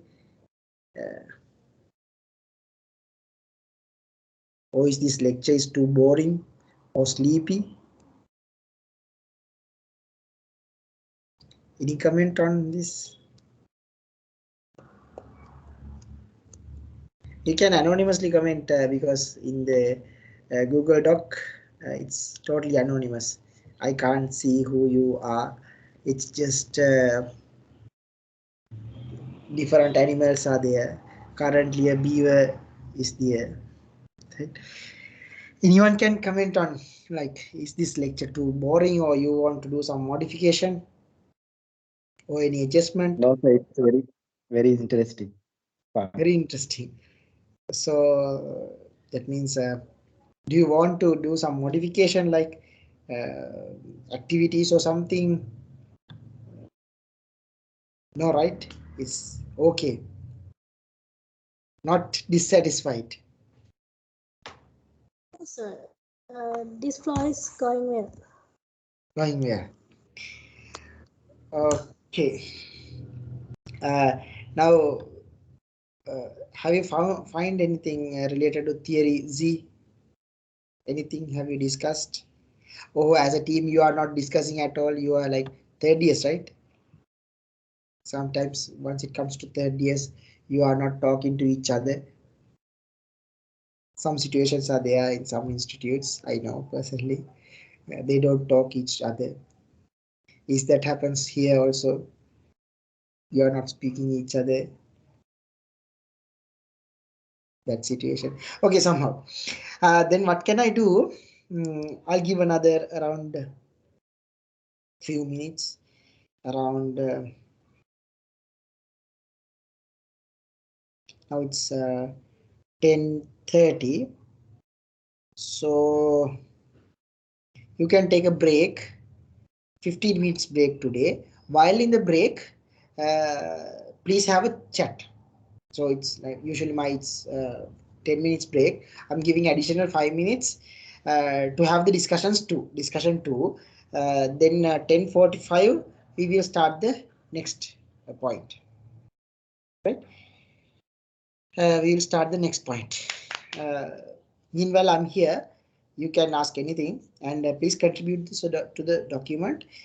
As an individual person, you contribute and let the others to contribute too, and become one of leader.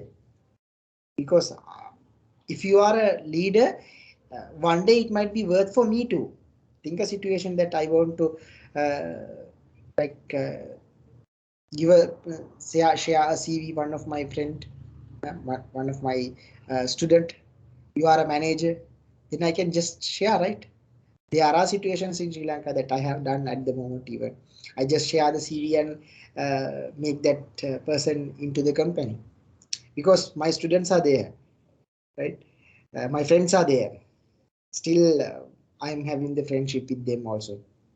Not too much, but because I'm really busy in these days. But as a once in a blue moon, I'm chat with them and have a chat. Hi, how are you, Machan? So what's going on? මොනවද වෙන්නේ? කොරෝනාද? නැද්ද? Have fun with them. Like spending 5 to 10 minutes and leave. Enam Machan. See you. Bye. We'll meet in Zoom. Uh, like I'm having that friendship with that also. So that's why I'm telling, like, if you are in a good position, it's worth for me as well as one day. Now I'm not sure, right? Even you might get some help from me even in one day. So can you please share this CV with someone who knows? Then I can, if I personally know, I know in this class personally three names. Yes, three names personally I have contacted, or three or four, right? Personally contacted me.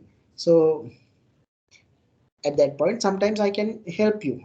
So can you please share this CV with one of your colleagues? Then I can let this student is under my lesson under the project management in this institute. Machan, please give a help to this person.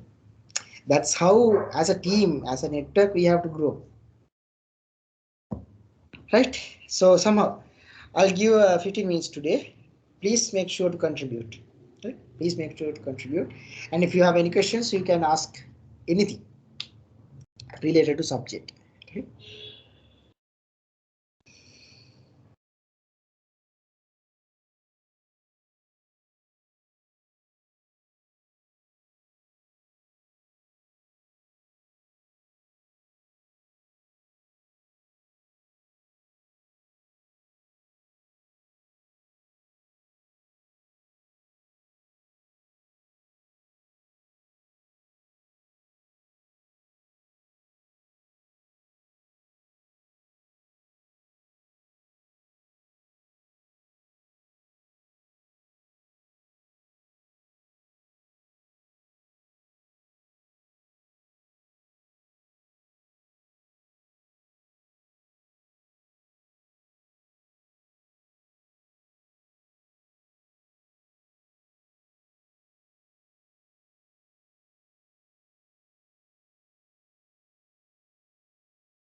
Okay, now we will discuss about team motivation.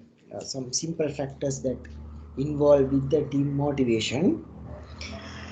In here, I'm just like these are very simple things. No need to explain too much. These are very self-explanatory. But I will give very brief idea about these things. First of all, involvement. Now, what do you mean by involvement means? As a team, you are going to involve or represent a specific character or to do some work.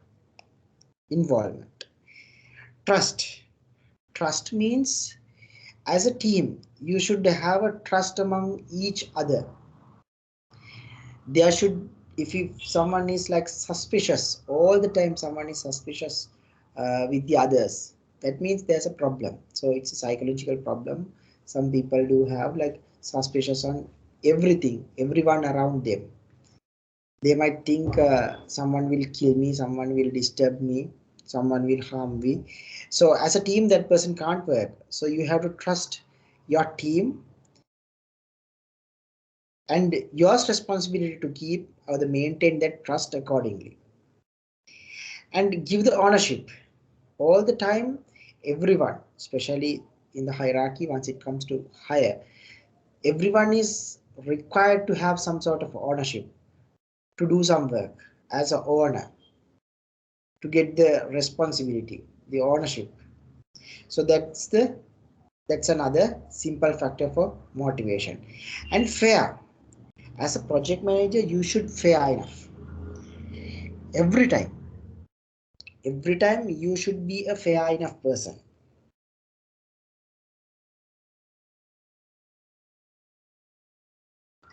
If it is not fair, if it is biased on gender, if it is biased on religion, if it is biased on race, if it is biased on skin color, if it is biased on the people who around them, then that person will get some sort of biased person. So you should be a fair project manager. You should treat everyone, each and every person similarly, regardless of their gender, religion, race, or any other factor. So that's your responsibility.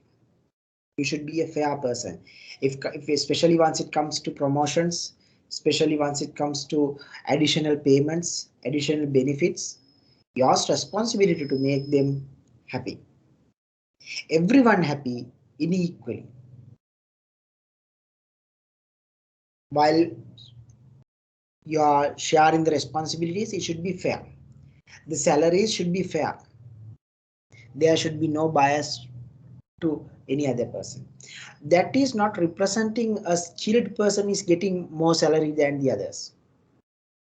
Fair means it should be fair for that person, because that person is highly skilled, having good knowledge and good attitude.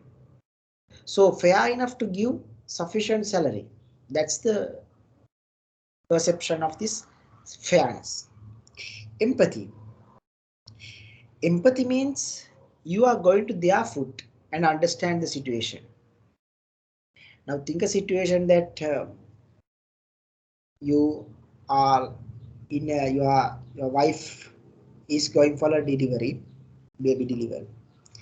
So you are asking from your manager, can I have 2 days leave because delivery is on day after tomorrow. Oh, my marriage is in next week or next month in this day. Can I have 5 days leave? Now I'm the person who is asking from my manager. Think I'm asking from you. Now you are my project manager. I'm the worker under you. If I ask the question from you, what you have to do is you have to go to my foot. That means think a situation that you face. Now, if you are the person who is having this situation, if you are going to the person who is having married, Or if you are the project manager that now you are a manager, right? Now you are the person who is the father, to be the father. What you do? Do you allow this leave or not? Do you allow this leave or not? This is not sympathy. This is empathical. This is understanding someone else's pressure from their perspective. Some people would not get understand this. There's some sort of psychological like distortion as there. Some managers do not have any feelings. They are like machines. But once it comes to their problem, they get 7 days leave. That's not fair enough, right? So as empathical manager, you should understand someone else's pain. If someone is some co-worker under you, ask him for a leave for 3 days because or 7 days because mother or father pass away. Now you should give this leave. I know personally there are some managers, right, who do not allow at least a short leave. Weird managers, right? Weird managers are there. It's like very like micro controlling. Micromanagement is there. So managers are there. That the previous company that I told, which is located near Nugegoda, right? Junction, near Nugegoda Junction, right? Micro, like what is happening in this hour, what is doing, but no success at all, because unwanted pressure makes nothing. You will do nothing. But if it comes to like fight as a free team, free person, you will get more.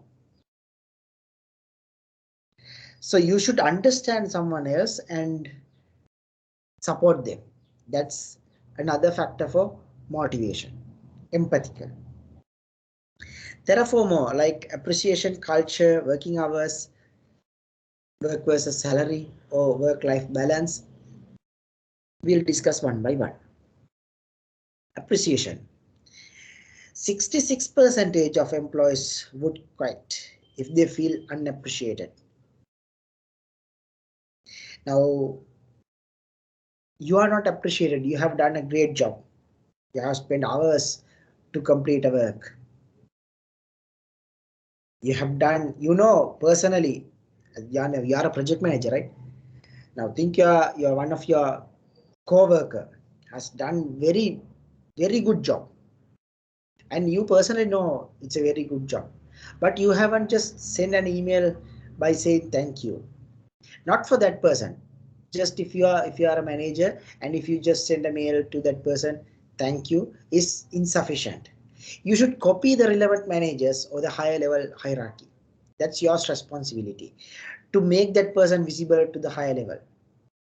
If not, the co-worker will leave the company soon, because everyone needs some appreciation apart from the salary. You are paying salary, obviously, yes.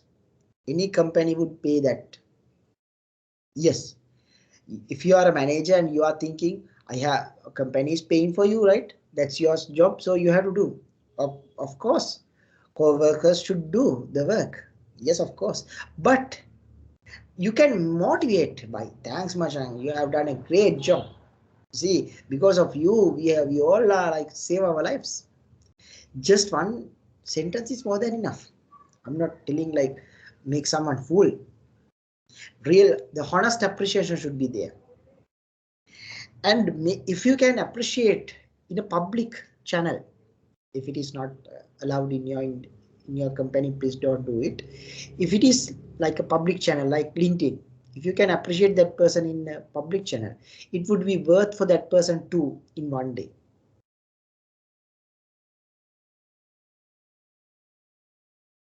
So every time try to appreciate their work, though it's not too much worth. I have got an appreciation from senior architect. Once I'm working as an engineer, right? I haven't done much work. It's just a simple Excel work, copy and paste here and there and shared with that person. Right? Even it's not fully completed. This just the partial. He appreciated me a lot in a public channel. That small job. It was motivated me to do more work. Psychologically, we can't leave that person because appreciation is there. Some people are telling it's just a word, no point, no worth. But appreciation in a public channel and goodwill makes a high confidentially for your job security in future. So keep this goodwill among your cluster, among your school, among your university, among your colleges, wherever. Keep this. If someone is, you should be a person who is get appreciation from someone else. If it might be a small work, it's something extraordinary work. It's not an ordinary work. Some extra work is there. Then you will get an appreciation. And if you do the normal job, think now you are not a manager, you are a co-worker, right? You're just a worker. You are just an engineer, or you might be a senior engineer. You just do the 8 to 5 hours, 8 to 5 normal hours work, and it's just general work, and you don't expect additional appreciation because it's the normal work. If you do something extra, you'll get appreciation for that extra work. I'm not telling allocated 18 hours to your company and do the work. Do another, like if it is 8 to 5, you can spend another 15 to 30 minutes and do some additional work. It might be not related to your project. It might be related to company, or it might be a flower pot in front of the entrance. You can keep a flower pot. Everyone will appreciate. Sure, it's great, right? It's nice. Small modification. You can appreciate. You can get the appreciations too. Culture.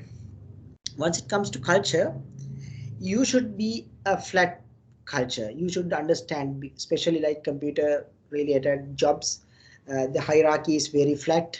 You are not to say sir or madam to someone else. You just say machan, even it's like the highest person in the hierarchy, like so, or the name Saman, Aruna. Likewise, we are telling just the name.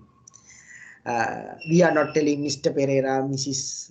Gamage or someone. We just tell Gamage, that's it, right? So very flat culture, and that makes more flexible, more friendly environment. If it is hierarchies too, then you're like fear to go to the up. But if it is very flat, even like you are like 20s, you can talk directly to a person who is like 30 years experience in the industry, directly speak. So it's a great opportunity, right? That's why this information technology is growing very fast than the other industries, especially what is come to special engineering. Everyone is like, sir, Mr. Mr. I know personally because my brother is under that sector. Everyone is like really like in the hierarchy, top hierarchy, they really like Mr. Mrs. Sometimes they, because of their working culture, but once it comes to software culture, we are very friendly. We can talk with each other, anyone, anything. We just have fun with each other. Even they are not like having like show off their additional power. They just like friends with us. Once you join to the company, you'll realize if the cultural barriers are there. Cultural barriers means if you feel like you have to like good morning, good afternoon, good evening, good night, and you have to go through everyone, get the signatures from someone else to do thousands of signatures to do something. That makes like annoying for you, right? That makes annoying for you. So if it is in the cultural barrier, so if it is not fit, you leave. That's it. You can't change their culture. You keep the culture for them, then you leave. If it is not fit for you, that's the best possibility. You do not want to go to argue. You do not want to change their culture. You keep it and leave. If you are a manager and if you have sufficient powers to change the culture, take a step, additional step, and make it flat culture. then everyone will be happy. Regardless of skin color, gender, age, nationality, language, you should not, especially once it comes to business environment. It might be your personally you might not like to some political party, you might not like to specific religion, you might not like to specific race, some specific language. It's your personal perception, you keep it with you, it's okay. But once it comes to business, everything is money. Do you have seen anything in money rather than a number? It's just a value. There's no any religion, no region, no race, nothing. No blood type, no. Skin color, no. Gender, no. It's just money. Once it comes to business, you have to think about that attitude. Personally, you can keep. Personally, I do not like some race. Personally, some religion.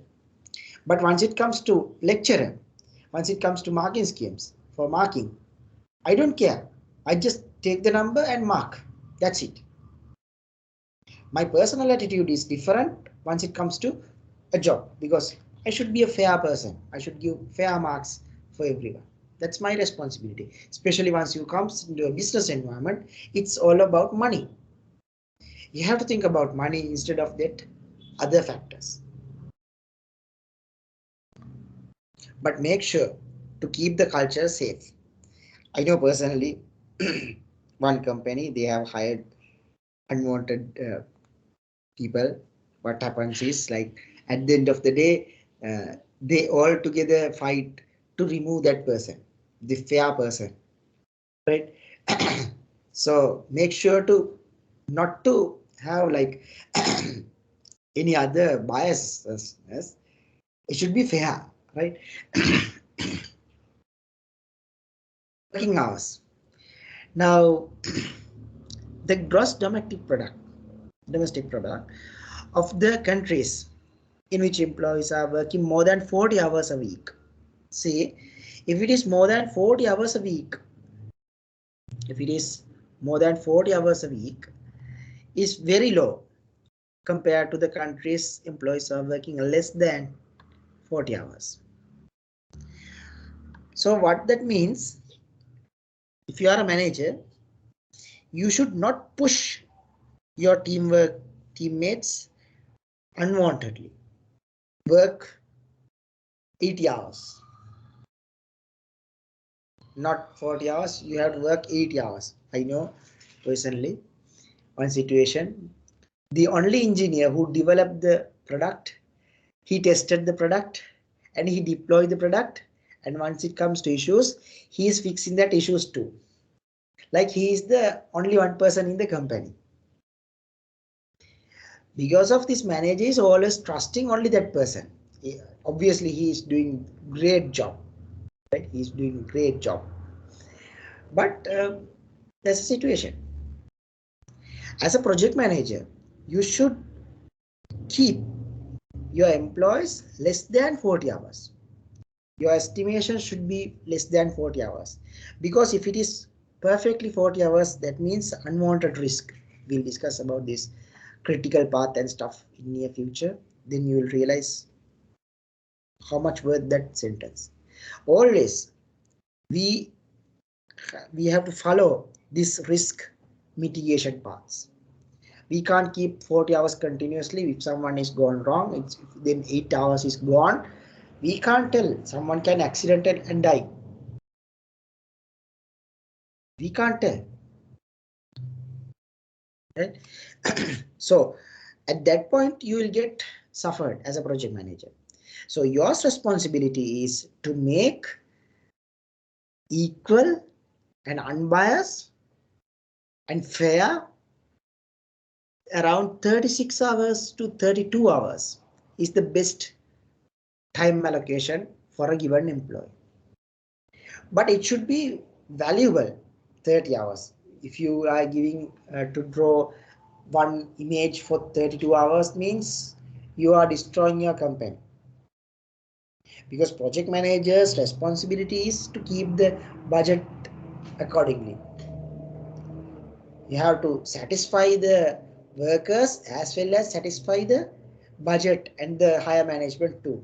So you are in the middle point. You will get pressure from both sides.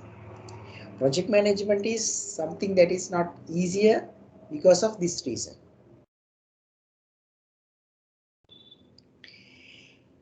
And it's a manager's responsibility to have like motivation. Like if I know personally some companies every Friday, sorry, every Friday, not recently, before this pandemic, every Friday they'll get one large pizza or two large pizzas according to the people who are staying in the company. Around 4:35 they'll get a pizza, and every Tuesday they are getting a yogurt, and some companies giving Thursdays ice cream. You know how much worth is the ice cream? It might be 50 to 100 rupees, right? But how much they motivated? You can use these tactics. You can motivate them. You know, I have worked in a company. In that company, they are giving 7 p.m. a snack. They are telling that snack is worth 200 rupees. But for honestly, it might be 100 around. I can't say 200 rupees worth. It might be a patty and a roll. It might be 100, right? Around 100.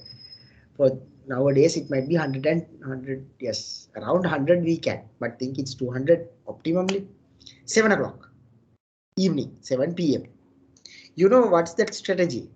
The people who left the company around 6 is extended additional hour up to 7. They get additional 1 hour work without any OT, overtime payment, just for 200 rupees. Very nice strategy, right? There are people who work additional hour for this roll and a patty, and it might be a small cheese cutlet. Very nice strategies.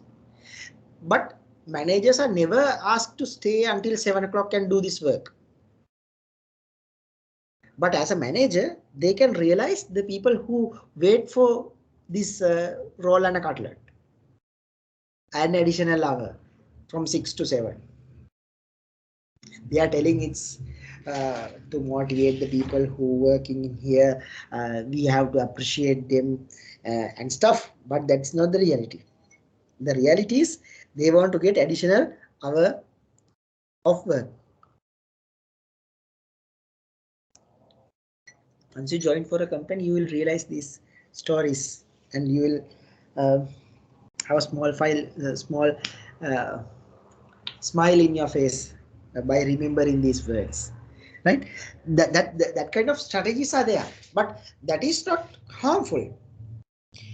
Managers are not asking to stay for a cutlet and eat this cutlet and leave. No, it's an organizational strategy. And the same company, they are giving 9:30 transport and food. You know, some people come to company around 10:30. It's flexible hours. The company is flexible hours, so they are not asking to come 8 and leave 5. So it's flexible. Some people purposefully coming around 10 a.m., 10 a.m., 11 a.m. because of that dinner packet and the transport. Because of that dinner packet, they are telling it's around 600 rupees worth, but it might be 350 around it, to be honest. But it's okay somehow. It's some valuable. Some people are working until 9:30 for that dinner packet and the transport, free transport.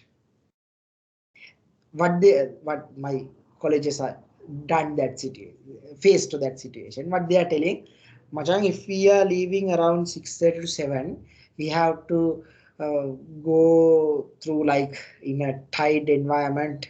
Trains are full, very hard, right?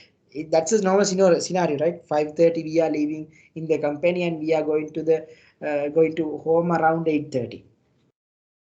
It's not worth.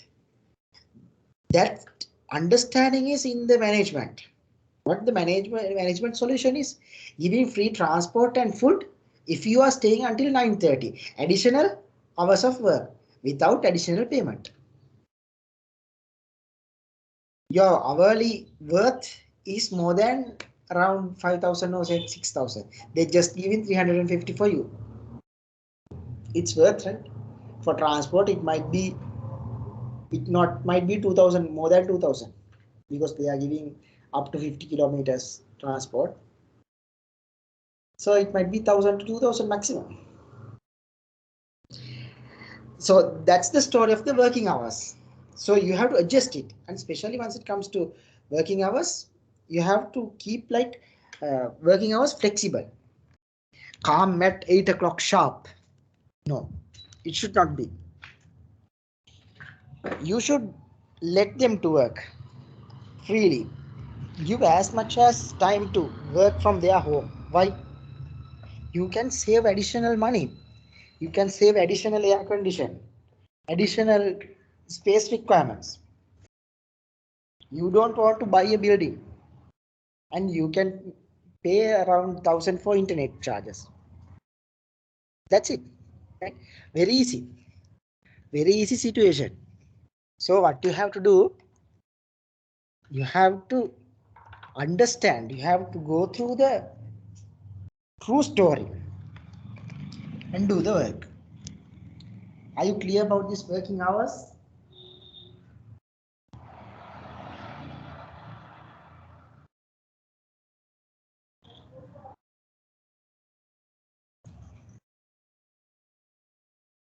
Yes, sir, got it.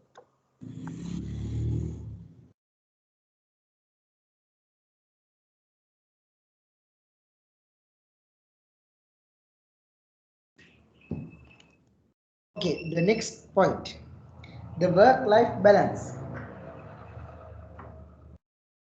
As a manager, you should know the people are working to live. They don't live to work. Some people, some managers especially, they are thinking, my workers are born to work under me, because company is paying this much of amount.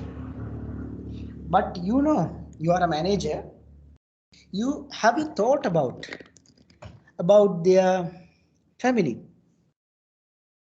Have you thought about their friends? Have you thought about their health?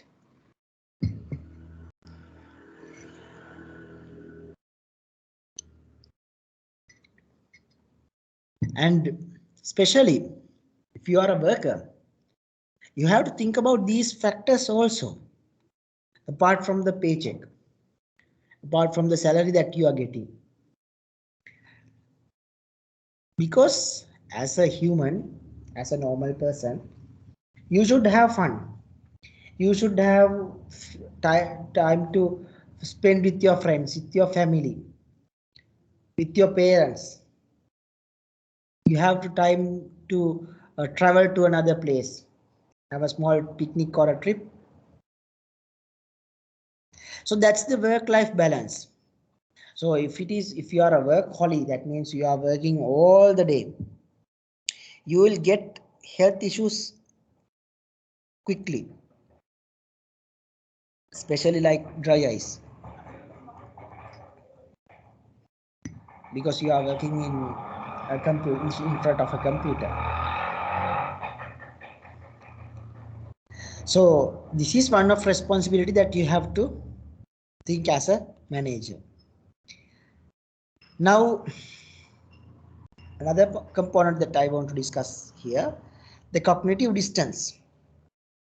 This is not related to the last motivation factors, but this is one of a factor that we have to discuss today. Another topic, cognitive distance. What do you mean by cognitive distance? People believes about distances between places in large scale spaces, places where far apart from obscured, so not be visible from each other. So it's like you can't see, simply you can't see a place that you can't see. Another word is like a perceptual distance, the distance that you can see. Especially some managers like fear to work from their home. Nowadays they have to do, right? Nowadays there's no option, let them to working from home. But I know personally, uh, time back around 2015, 14, 15, I'm one of my friend. Uh, I'm the uh, person who intermediate this situation. Uh, one person needs to get a leave, but unfortunately he consumed all the leaves, like annual, casual, everything is gone. Now the option is no pay. Now he just asked from the manager to work from home, not along, just for 2 days. Then he can save the money, right? Because unless it's a no pay. So manager told, how can I know you are working or not? That kind of foolish managers are there. We are in a information technological environment. Why can't we track? He is a software engineer, so he is developing a software, so we can see how many lines he have contributed. We don't want to see in front of you. We don't want to see in front of you. And I just convinced to the manager, we can track by the number of lines of codes, how many codes he has contributed to the code repository in last 2 days. Usually how much time that person is allocated, we can rough estimation can be get according to the lines that you have completed. Now as an example, if I give a question, if the answer is like 10,000 words, I can assume how much time you have, like your according to your writing style and stuff. I can assume how much time you have spent for this assignment. Any experienced person can easily understand.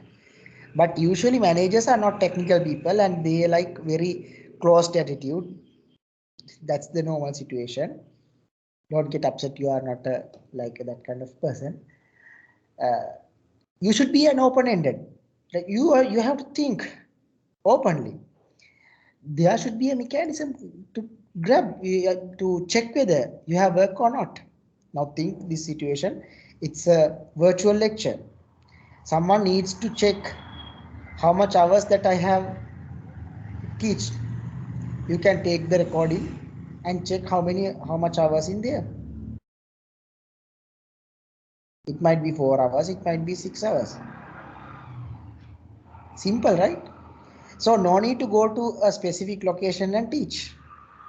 But still we are psychologically, we are in a problematic place because this virtual learning is new for many people.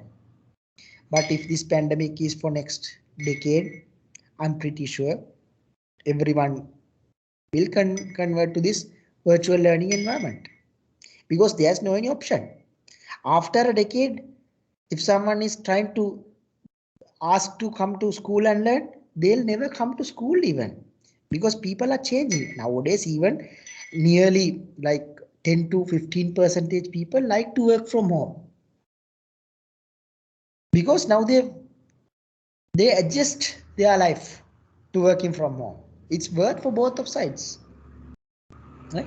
This is the cognitive distance.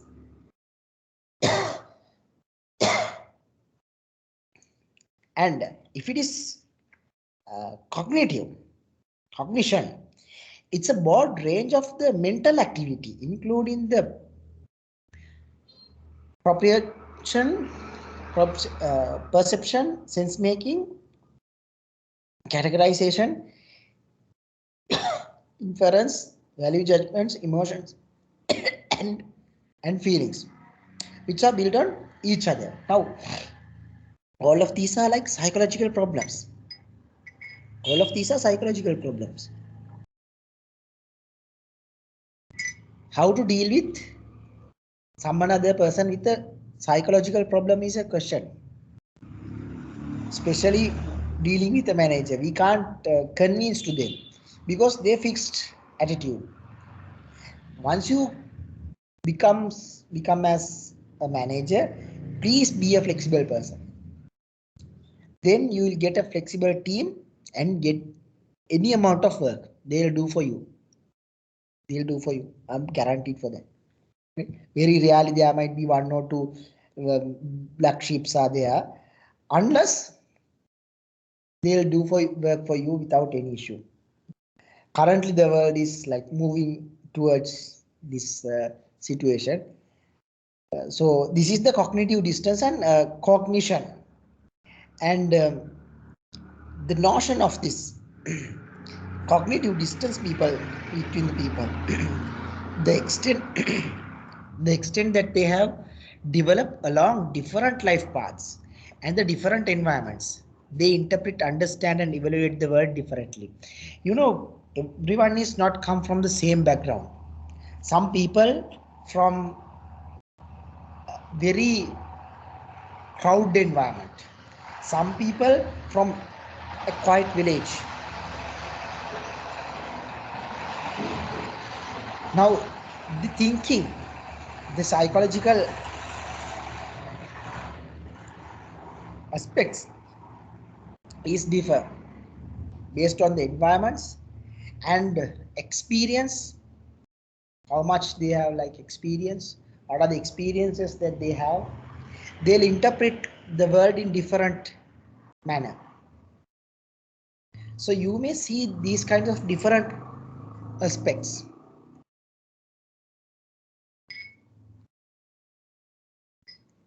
The different interpretations from different people. Don't argue with them. That because of their experience, because of their background. That's the normal situation. When people with different knowledge and perspectives react, they simulate and help each other to stretch their knowledge for the purpose of bridging and connecting diverse knowledge. Now, once it comes to a flexible person, I have worked with that kind of person even, right? Very flexible attitude, can understand anything very clearly, and no worries. He just two people. I personally work with two people.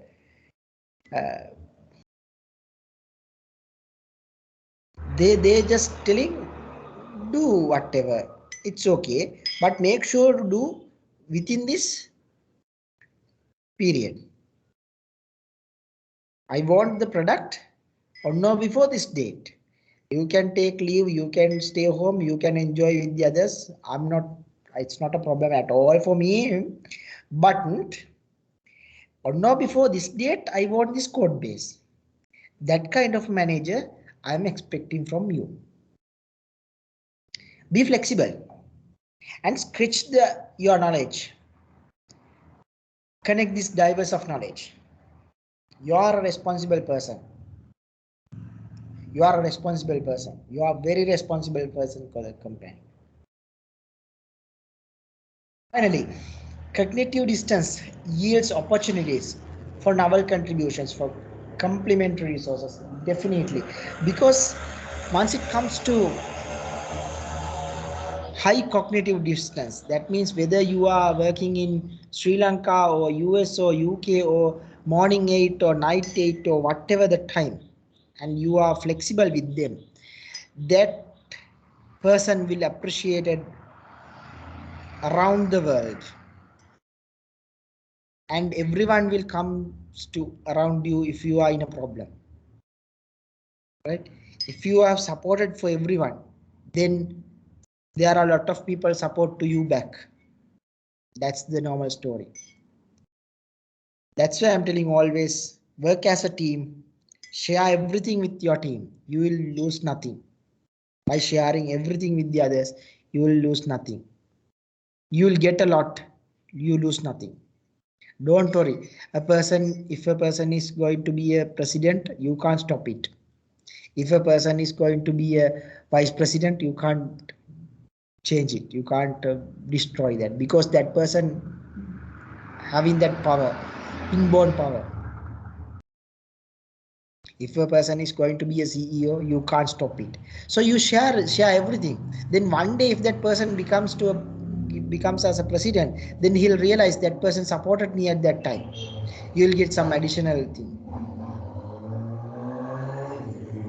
I think it's clear for you now.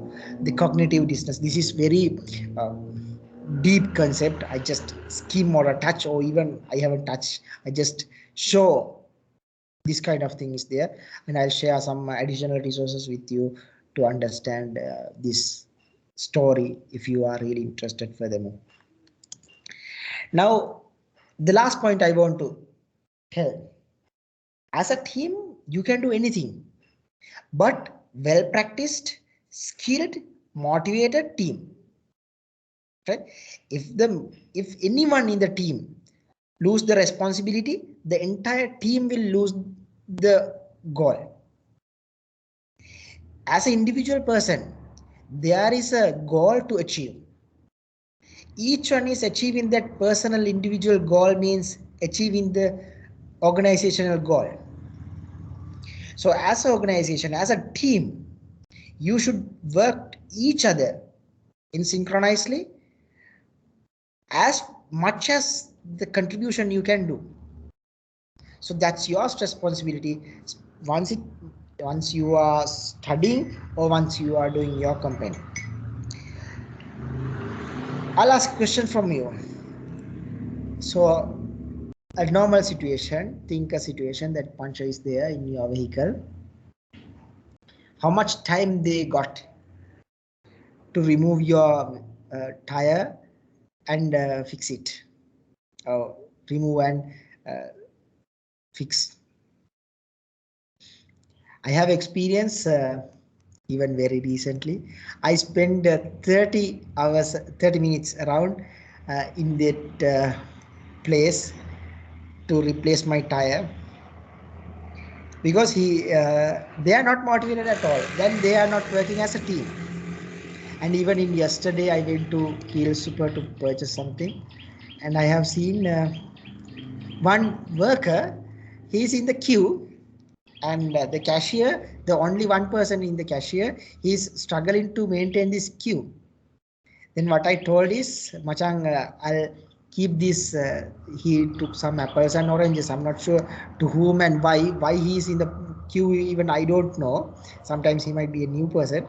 I told, give these to me. You go to the cashier and help that person. He has done actually, and the queue is reduced very fast because two people are working. Finally, once I'm leaving, I just ask, why can't I apply this, apply manager for this branch, or just job with them, and left, right? So that's a teamwork. So as a team, we can do anything, and they appreciated me too back. Thank you, right? There's a small story on this. We'll watch this story, and we'll see as a team what we can do, how fast we can do.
right?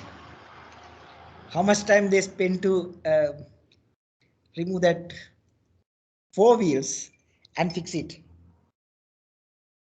30 minutes? 1 minute?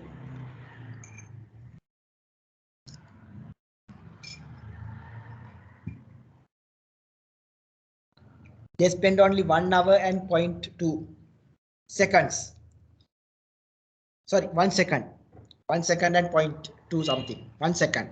Think it's 1 second. Think a situation that now within a 1 second as a team within a 1 second you can do it as a team, but when it comes to individually you will never do it.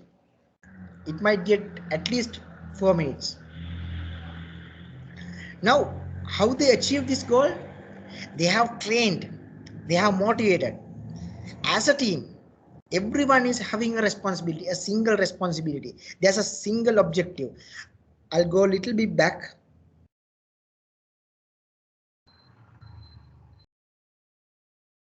See this person. The car is arriving here and this person is almost ready to complete their job. See this person, see this person, see these three people, and these people are almost ready. This person and this, they are almost ready to change, do everything. And there's another person who is ready almost to keep it, right? Especially the driver is having the highest responsibility to stop the specific place. If it is not the specific place, they'll never do this, right?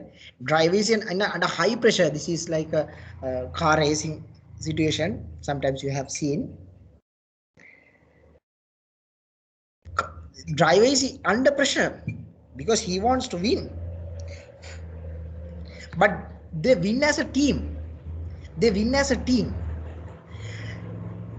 Obviously, the driver will get that appreciation, but it's a reputation for the entire company. One person should represent, right? If it is cricket team, it's the cricket. Who is that cricket captain? There's a one person should be represent. At the same thing in here, the driver is getting that appreciation. It's a story, but somehow they achieve as a goal, as a team, to this specific goal. See how speed they are doing.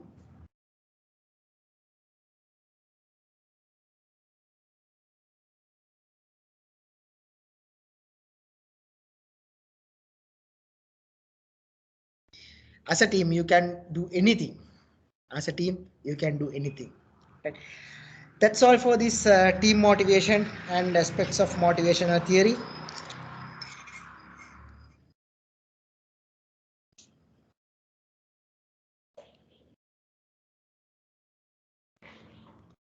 We'll go to the next point, software reuse. Now, what is software reuse? Initially, there are different levels of abstraction under the software development, software engineering, different techniques available in abstraction. Data abstraction, software abstraction, hardware abstraction, likewise different abstraction is there. But first of all, what is abstract? What do you mean by abstract? Abstract is something incompleted. Now, this design is not implemented, but you can use it. You can see everything in here. You can see it's a fully completed house. Everything is in there, right? Car park and everything is in there, but it's just a sketch. It's just a diagram. Something that is not fully completed. Oh, it's partially completed. At that time, at that kind of situation or that kind of scenario, you can tell as a abstract situation. Something that exists through or as an idea, but not having a physical or concrete existence. There is no physical existence of both of these. This is just a 3D image, 3D design. If you have used 3D Max, probably you have developed such kind of thing, right? Small design. Now that is the abstract. It is not fully completed, something like partially completed. You may see some houses around here and there while you are traveling. You may see abstract houses. uh, some some part is completed. It's not fully completed. It's just some walls and some spaces for doors and stuff. That's it. That's the meaning of abstract. Data abstraction. Data abstraction hides the details of data representation in order to make the data type easier to work with. Now, what's the meaning of this? Data abstraction is hiding the details of data representation in order to make the data type easier to work with it. Now, if something that you are working is highly encouraged or partially prepared, pre-prepared, what you have to do? You just do implement and use it. You know, some food items are available that's partially cooked. It's not fully cooked. What you have to do? Take it and adjust it and eat. You don't want to spend hours. You just spend 5 to 10 minutes and prepare the food. That's the level of abstraction discussing in here. Now I have shown a small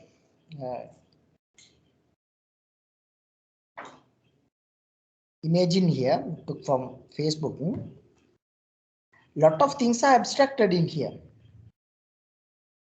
You can't see how many likes, how many dislikes, what was happened behind the scene. You just see the number. It might be 100 likes. It might be 100 comments. That's it.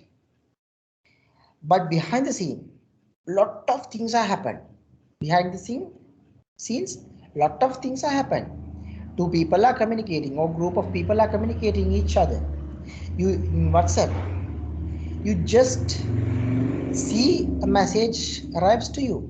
That's it.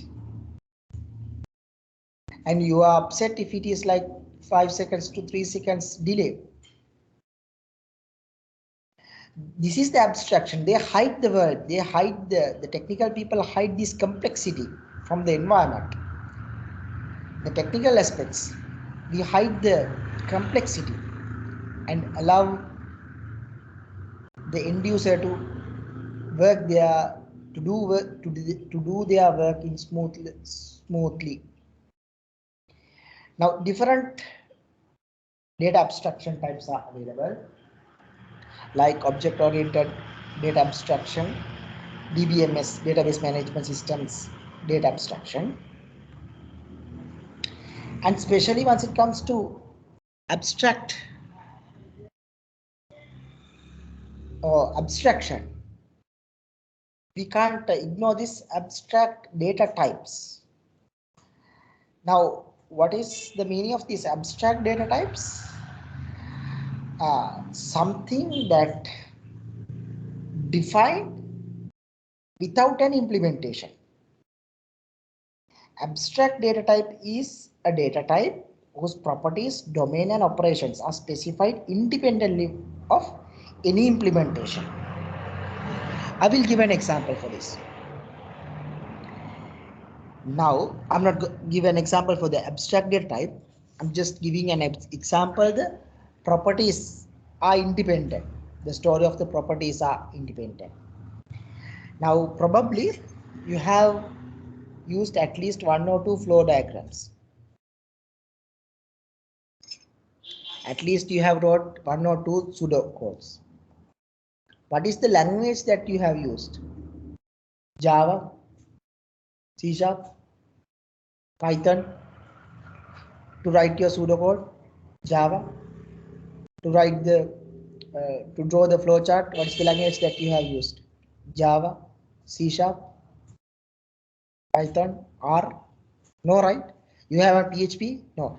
You just use plain text. It's just an abstract data representation. It's just very simple abstract representation. You just wrote something. Have you seen any architectural diagram? There are some boxes are there, some squares are there, right? Some crazy person draw some boxes and some names are there. That's all the meaning of this abstraction. But these abstract components can be implemented. To complete the implementation, you need a language. You need a language. If there's a flowchart, you are a Java developer. You will develop an application which confirms that flowchart logic according to your language syntax. It might be system.out.println something. If it is a C Sharp, you will write console.log something. If it is PHP, you will write echo. If it is Python, you will write print. The same situation, a print statement. In the flowchart, it's just a print statement. According to the language that you are speaking, it might be PHP, it might be Java, it might be C Sharp, it might be Python or R or Ruby, whatever the language. Then you will implement according to that. But the flowchart is common for every language. That's the story of this abstract data type. The properties, domain and the operations are specified independently of the operation. Now there are different abstract data types available. I'm not going to discuss about these things. I just given some information about these abstract data types. There are lists, stacks, queues, different elements are available as abstract data types, characterized by the operations available on those objects. Only concern about the behavior, no concern about how to implementation. Now once it comes to abstract data type, you just concerned about the behavior. Once you are writing a flowchart, have you thought how can I implement using Java, or can I implement using C Sharp, or how can I implement using Python? No, you just concern about the behavior. You just concern about the behavior, how the flow is going, how the data is going. If you are drawing a DFD, if it is a flowchart, DFT or ER, whatever the design, you just concern about the behavior. You never thought about how to implement these things. That's the characterized by the operations available on those objects. It's characterized by using only these operations available. No concern about how to implement. You haven't thought about who will be implement this. It might be a Java developer, it might be a C Sharp developer, or it might be a Python developer. You are not caring about that. That's the meaning of this abstractness, or the abstract data types and abstract. I think it's clear now. What do you mean by abstract data types? Now, according to the situation, there is another concept called software abstraction.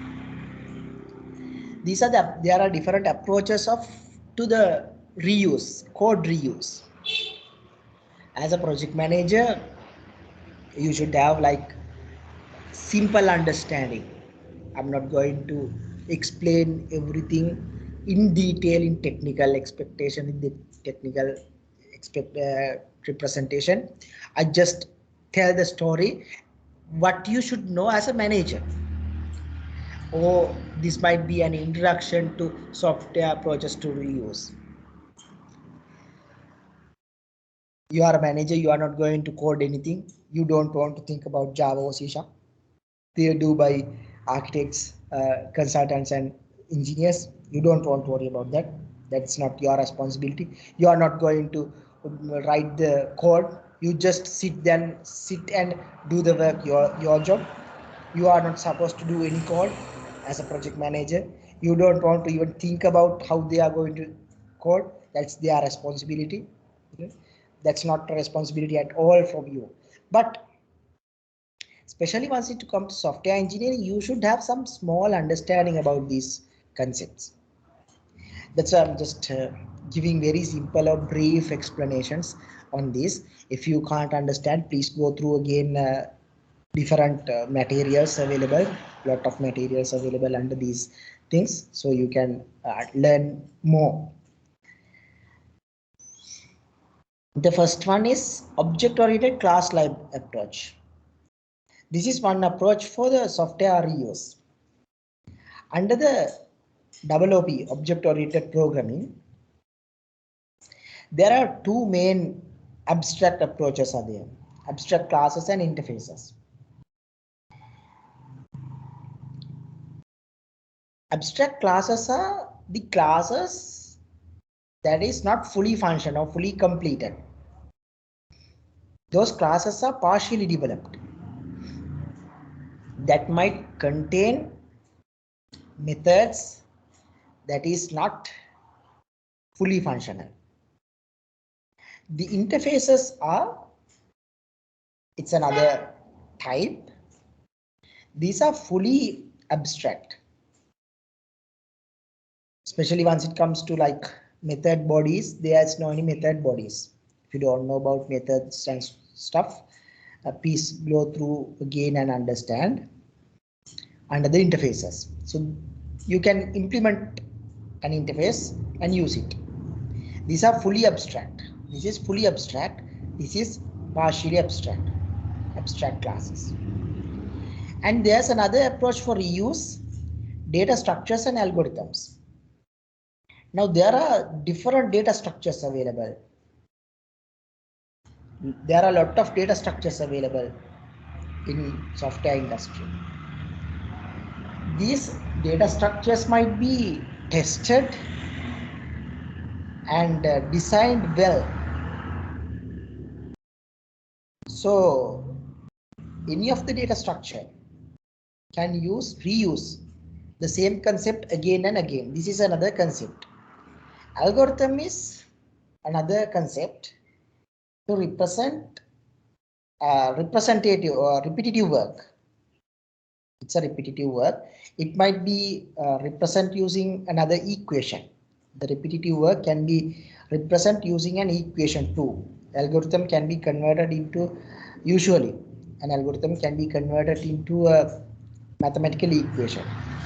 Nearly 75% algorithms are converted into equations. So simple algorithms like binary search algorithms, tree algorithms, sometimes you have learned these things. There are different kinds of algorithms available. Then the design patterns. This is another software engineering concept. Design pattern is a pattern that is like gangs of four. They have introduced this mechanism that writing a program, writing a software application. Once you are writing an application, what is the standard approach or best approach, best design approach? If I specify it, best design approach, that's known as design pattern.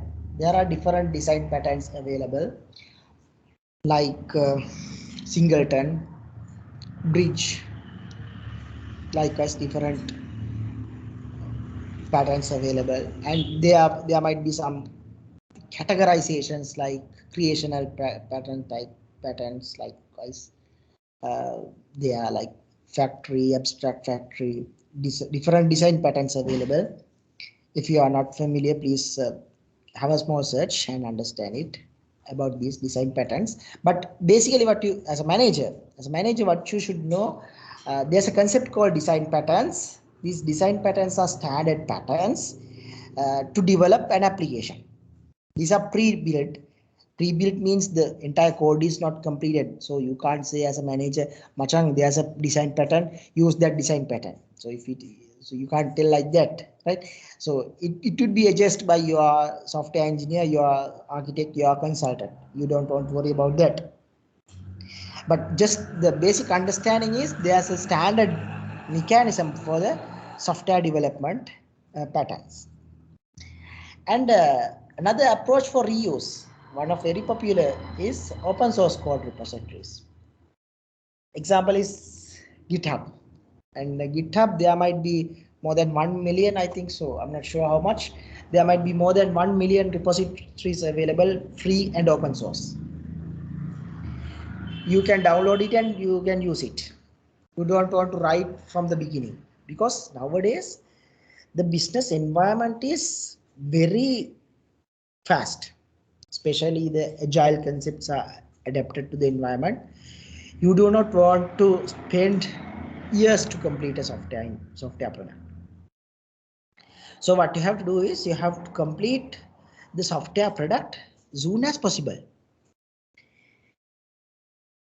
Then the best possible solution is find a solid or well established open source repository and integrate that repository to your code, because it's check whether there are any license or not.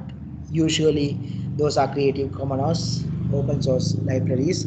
They don't want to keep any special requirements. They don't want to keep any additional ownership of their code bases.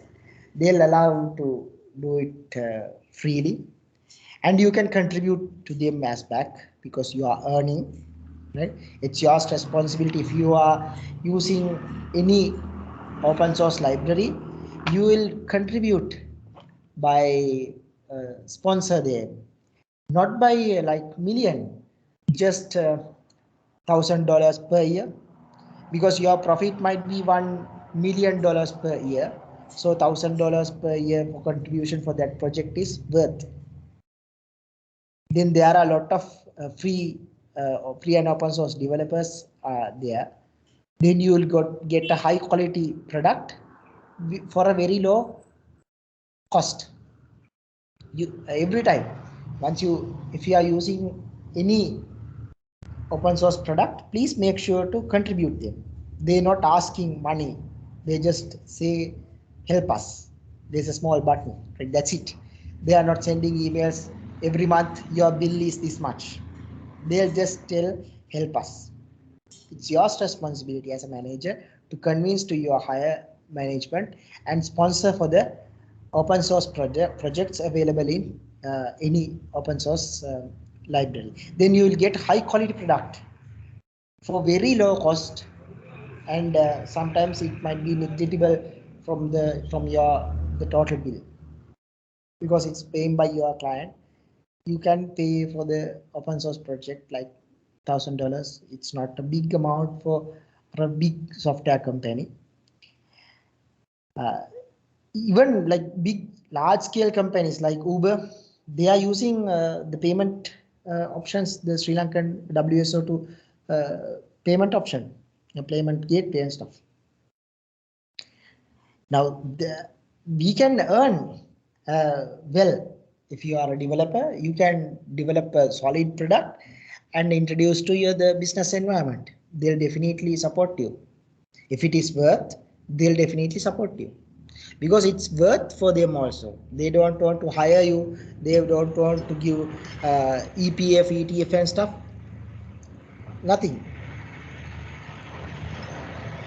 So this is another very powerful approach for reuse, the software reuse.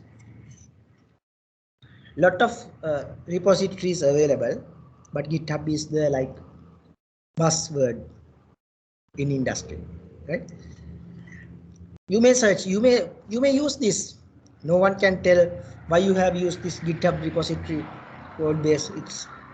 It's not something that what we are expecting. No, what you have to do, get it, merge it, and develop your product.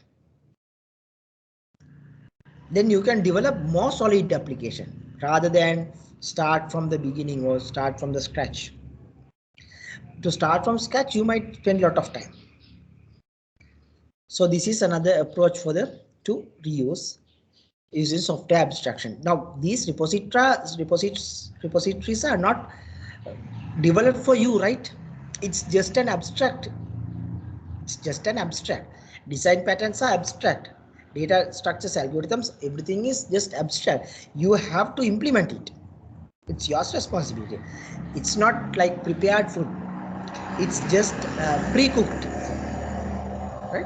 It's pre-cooked, but it's not it's not partial. It's not fully cooked. It's just pre-cooked.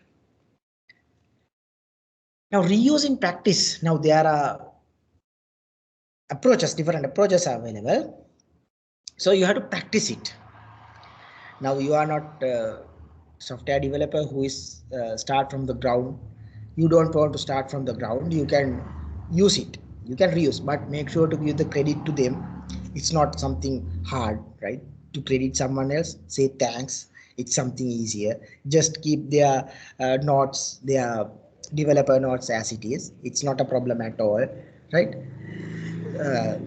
So somehow now the reuse in practice is there. It's in the practical situation, you can reuse it. How? Using the open source projects. What's the meaning of this reuse in practice by open source projects?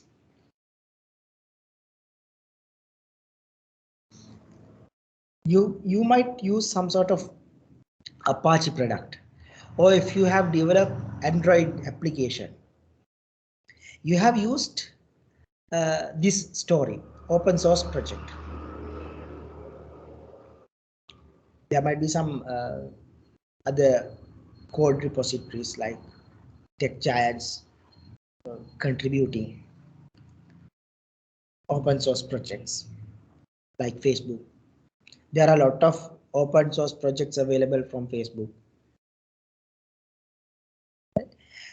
The best thing, you should have some understanding before merge these open source projects, because these open source projects are not fully fit for you. It's just abstract design for you. They just cover the most basics that you want to develop. So what you have to do is you have to have understanding to read a source code and apply. So if you are a project manager, you do not need to read any source code, right? Even you don't want to touch it. But if you are a developer, now I'm speaking about this story now onwards, the developers aspect, because from the managers aspects, it might be very rare, because they just tell, Machan, can you please help me? That's it, right? But once it comes to developers perspective, then open source projects are wonderful. But unfortunately, if you can't read this project, if you can't understand this source code, you might be in a trouble. You might be in a trouble. What happens in there? You will realize this code base is not for me.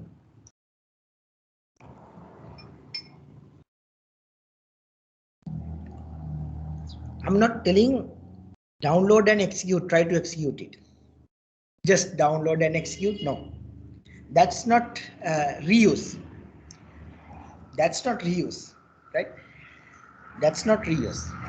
Reuse is code is there, you adjust according to your requirement.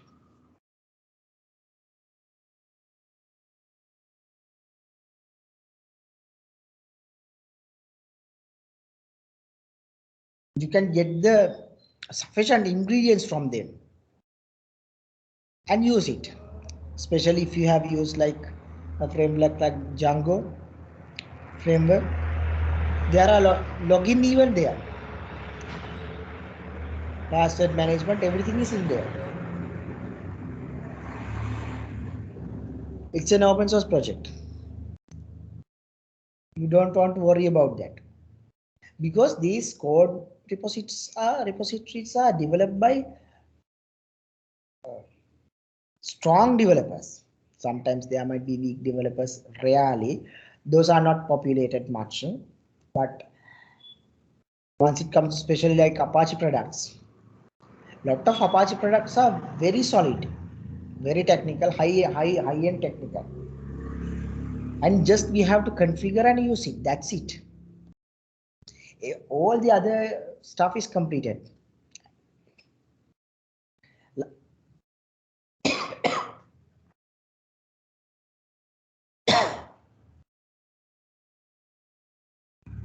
Even in Sri Lanka, WSO2 is providing a lot of open source products.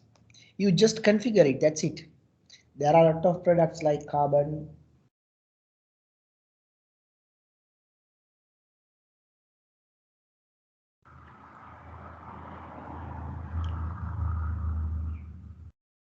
So what you have to do, you have to understand about these software projects and migrate them or merge them or configure them to use in your organization. It's the cheapest, most secure. It's very secure because source code is available. Anyone can go through the repository and find what are the issues in there. Reuse of estimations and code repositories. Now, what is the meaning of this practice? Reuse of estimations, especially once it comes to cost estimations and stuff. As a manager, if you develop a project, like very similar project to a client, you can use same artifacts that used in the first project to a new project. Estimations, you can give like nearly high accurate estimations, budget, time, resources. You can give high accurate estimations. This is the reuse of estimations. Code repositories. Now, if your company has developed a product for a company, for another external company, then you can use, I'm not telling copy and paste the same code base to someone else, but you can use the same team to develop the new product. I will give an example. Now you are a project manager who has completed the simple login system. Now, if it is more familiar for you, right? Login systems, I believe everyone has developed at least a small login system, right? That project, now think it's a like I just telling, right? Login is just the project. Now you have developed, you are the project manager, there are 12 people who work this login system. You have completed this login. After a while, after 3 months around, your company got another project. They also asking to develop a login system. At that time, what you can do, you can take similar resources from the initial project. Even if it is from the first project, you might not get upset if there's no any legal obligations. But if there's legal obligations, legal problems are there, please make sure to adhere to these legal factors. Some clients do not like to share their source codes with any other person. So it's your responsibility to not to recreate the same repository. I'm not motivating you to do that activity to recreate or copy and paste that code illegally. I'm just motivating you to if it is like a project that is some artifacts can be used, then you can use the same repository. The last point I want to discuss is the software product. Now think you are continuously getting requests from your clients to develop same kind of things.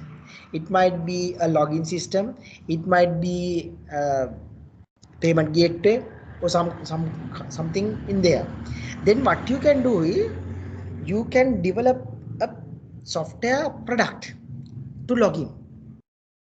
I'm giving a simple funny example, right? Software product for login. Now whenever your client comes to you, what you have to do, configure that product and hand over to that person. Then it's cheap for the client and it's cheap for you. It's worth for you, not cheap, it's worth for you. It's worth for you because you don't want to allocate same engineer to develop again and again a login system. It's a product. Now it's a product. I'm just giving example product. I'm not giving real product, but there are a lot of products are there. Product is the best possible solution to continuously support your clients.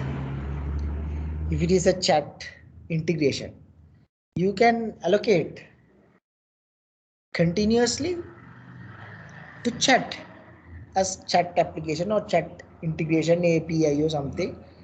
Then your clients would do the same thing.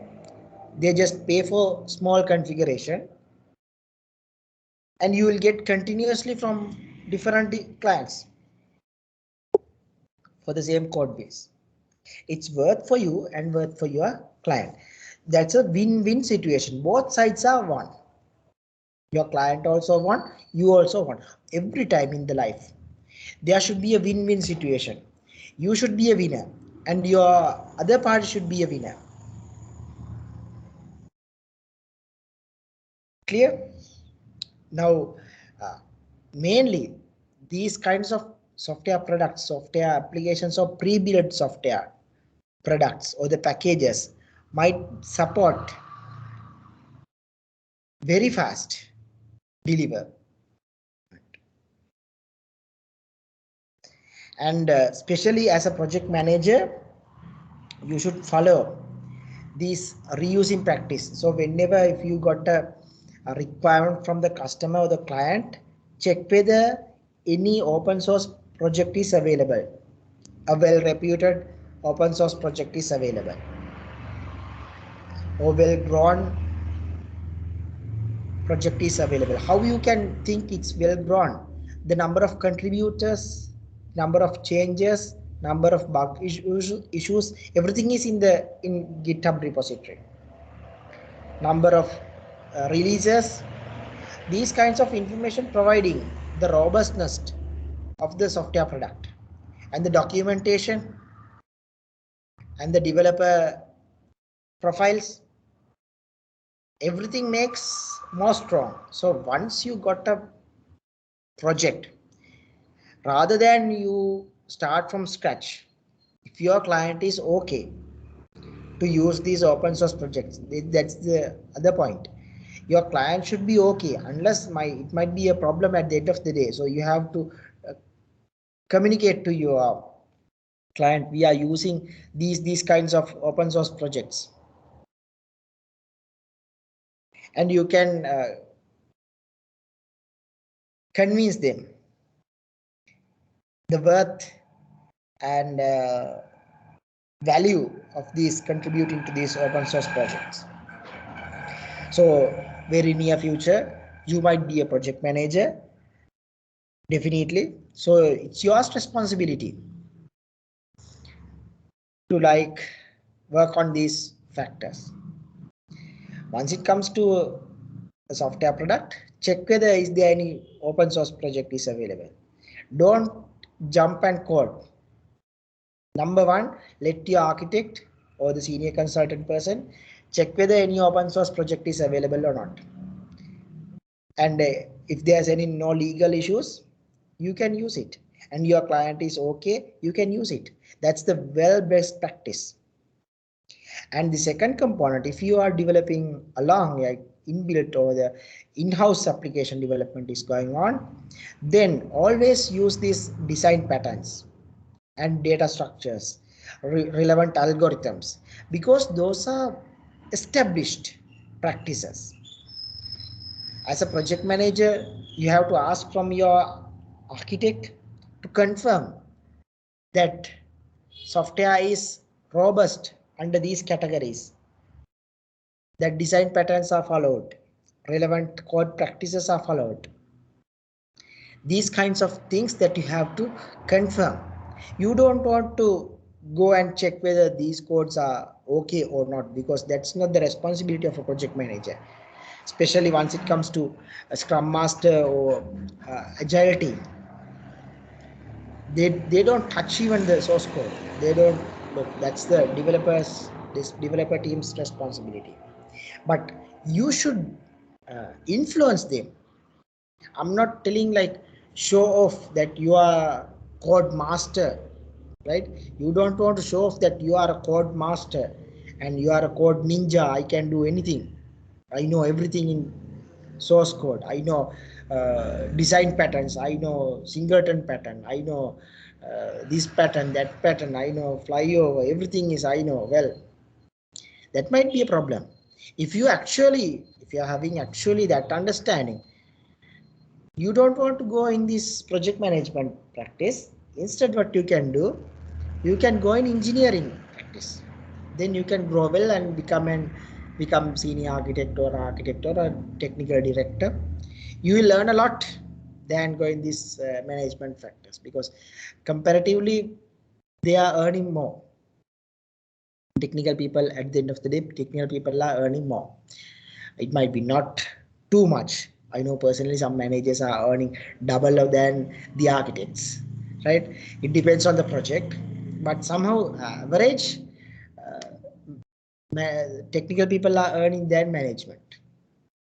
So if you know well, if you can code well, if your brain's cells are working for logical attitudes, so the best solution is to go to the technical. If it is not fit for you, if you can't code, if it is like a nightmare, coding is a problem for you, please don't go in software engineering. You can go in a business analyst or business requirements path. Then you can join as a project manager. That's the best path for a manager. But don't be highly non-technical. At least for internship, just join as an engineer. Then for 6 months you might learn like something to code. Then your first job can be a business analyst, then go through as a senior business analyst. Then after senior analyst, don't try to be a consultant in business, just jump into project management, because business analysis might start after a little bit later. So the best possible is change your track to management. Then you can grow well, because management is everywhere. At the end of the day, majority of the cases, you at this moment you might be really like to code, but after next decade you might really like to manage. That's the normal situation. That's the psychological changes, because we have to follow these psychological aspects, psychological changes, and you have to adapt to these environments too. If not, it might be a huge problem at the end of the day.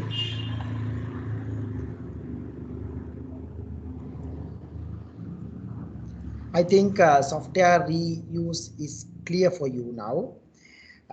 It's not something like mainly focused. It should not like highly focused, but if you can focus at least up to some extent, it's worth for a project manager, because if you don't have anything technically, it's a problem to your team, because they are telling like something Greek and you will tell something in Spanish. At the end of the day, it's like a fight. Everyone will tell, I'm not sure what is this, and at the end of the day you will realize these people are not working under my instructions, and you will have different fights with them. So avoid that instances. What you can do, you can have some understanding, a small understanding on these concepts, then there is no any issue for you. And anything furthermore, any questions you have? You have any questions regarding this today's session?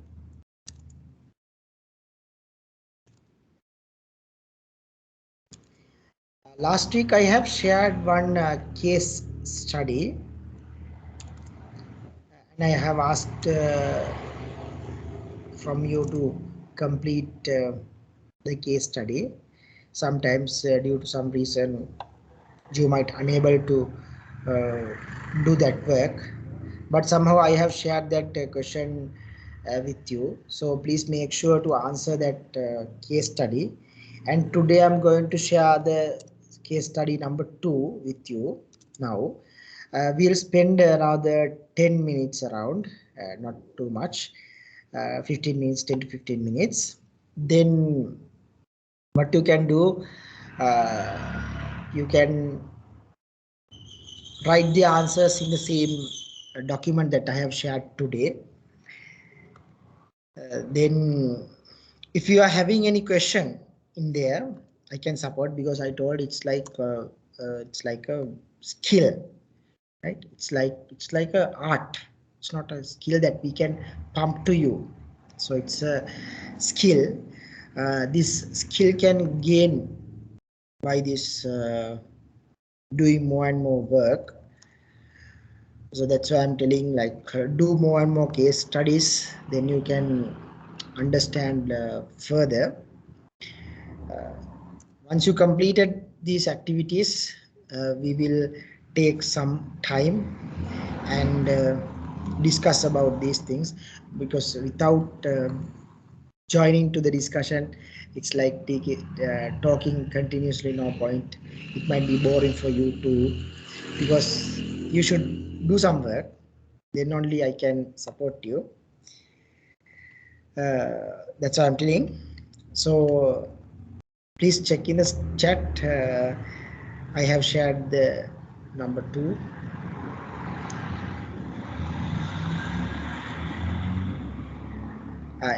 If you have like time to complete the last week activity also, I'm really appreciate to complete that activity, because it's worth for you. Like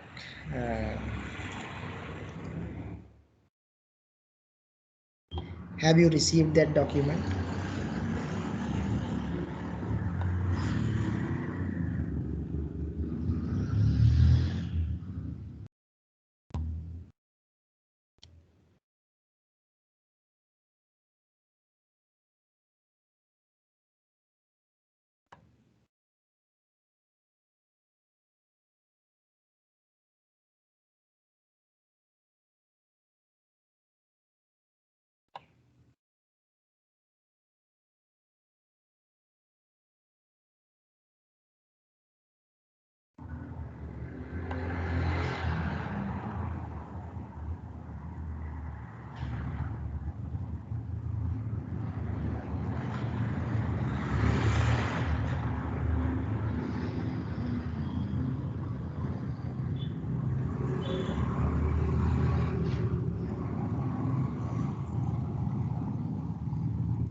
If you don't have time to contribute this question, it's okay.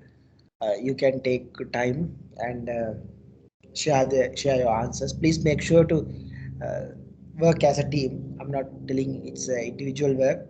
As a team, you can have a WhatsApp call, group call, and answer the questions as a collaboratively as a team.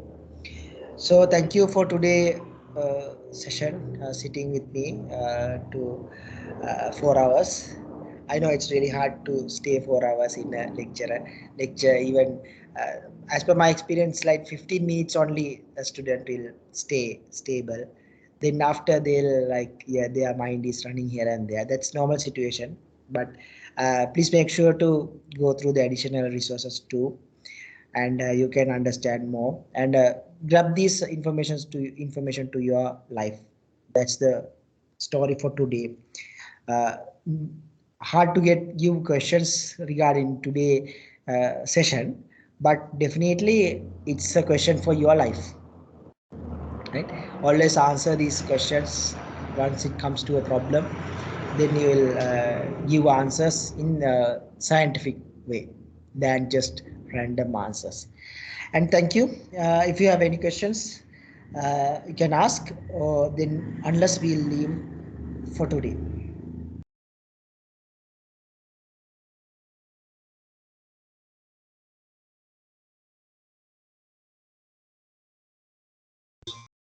Thank you, sir. You're welcome.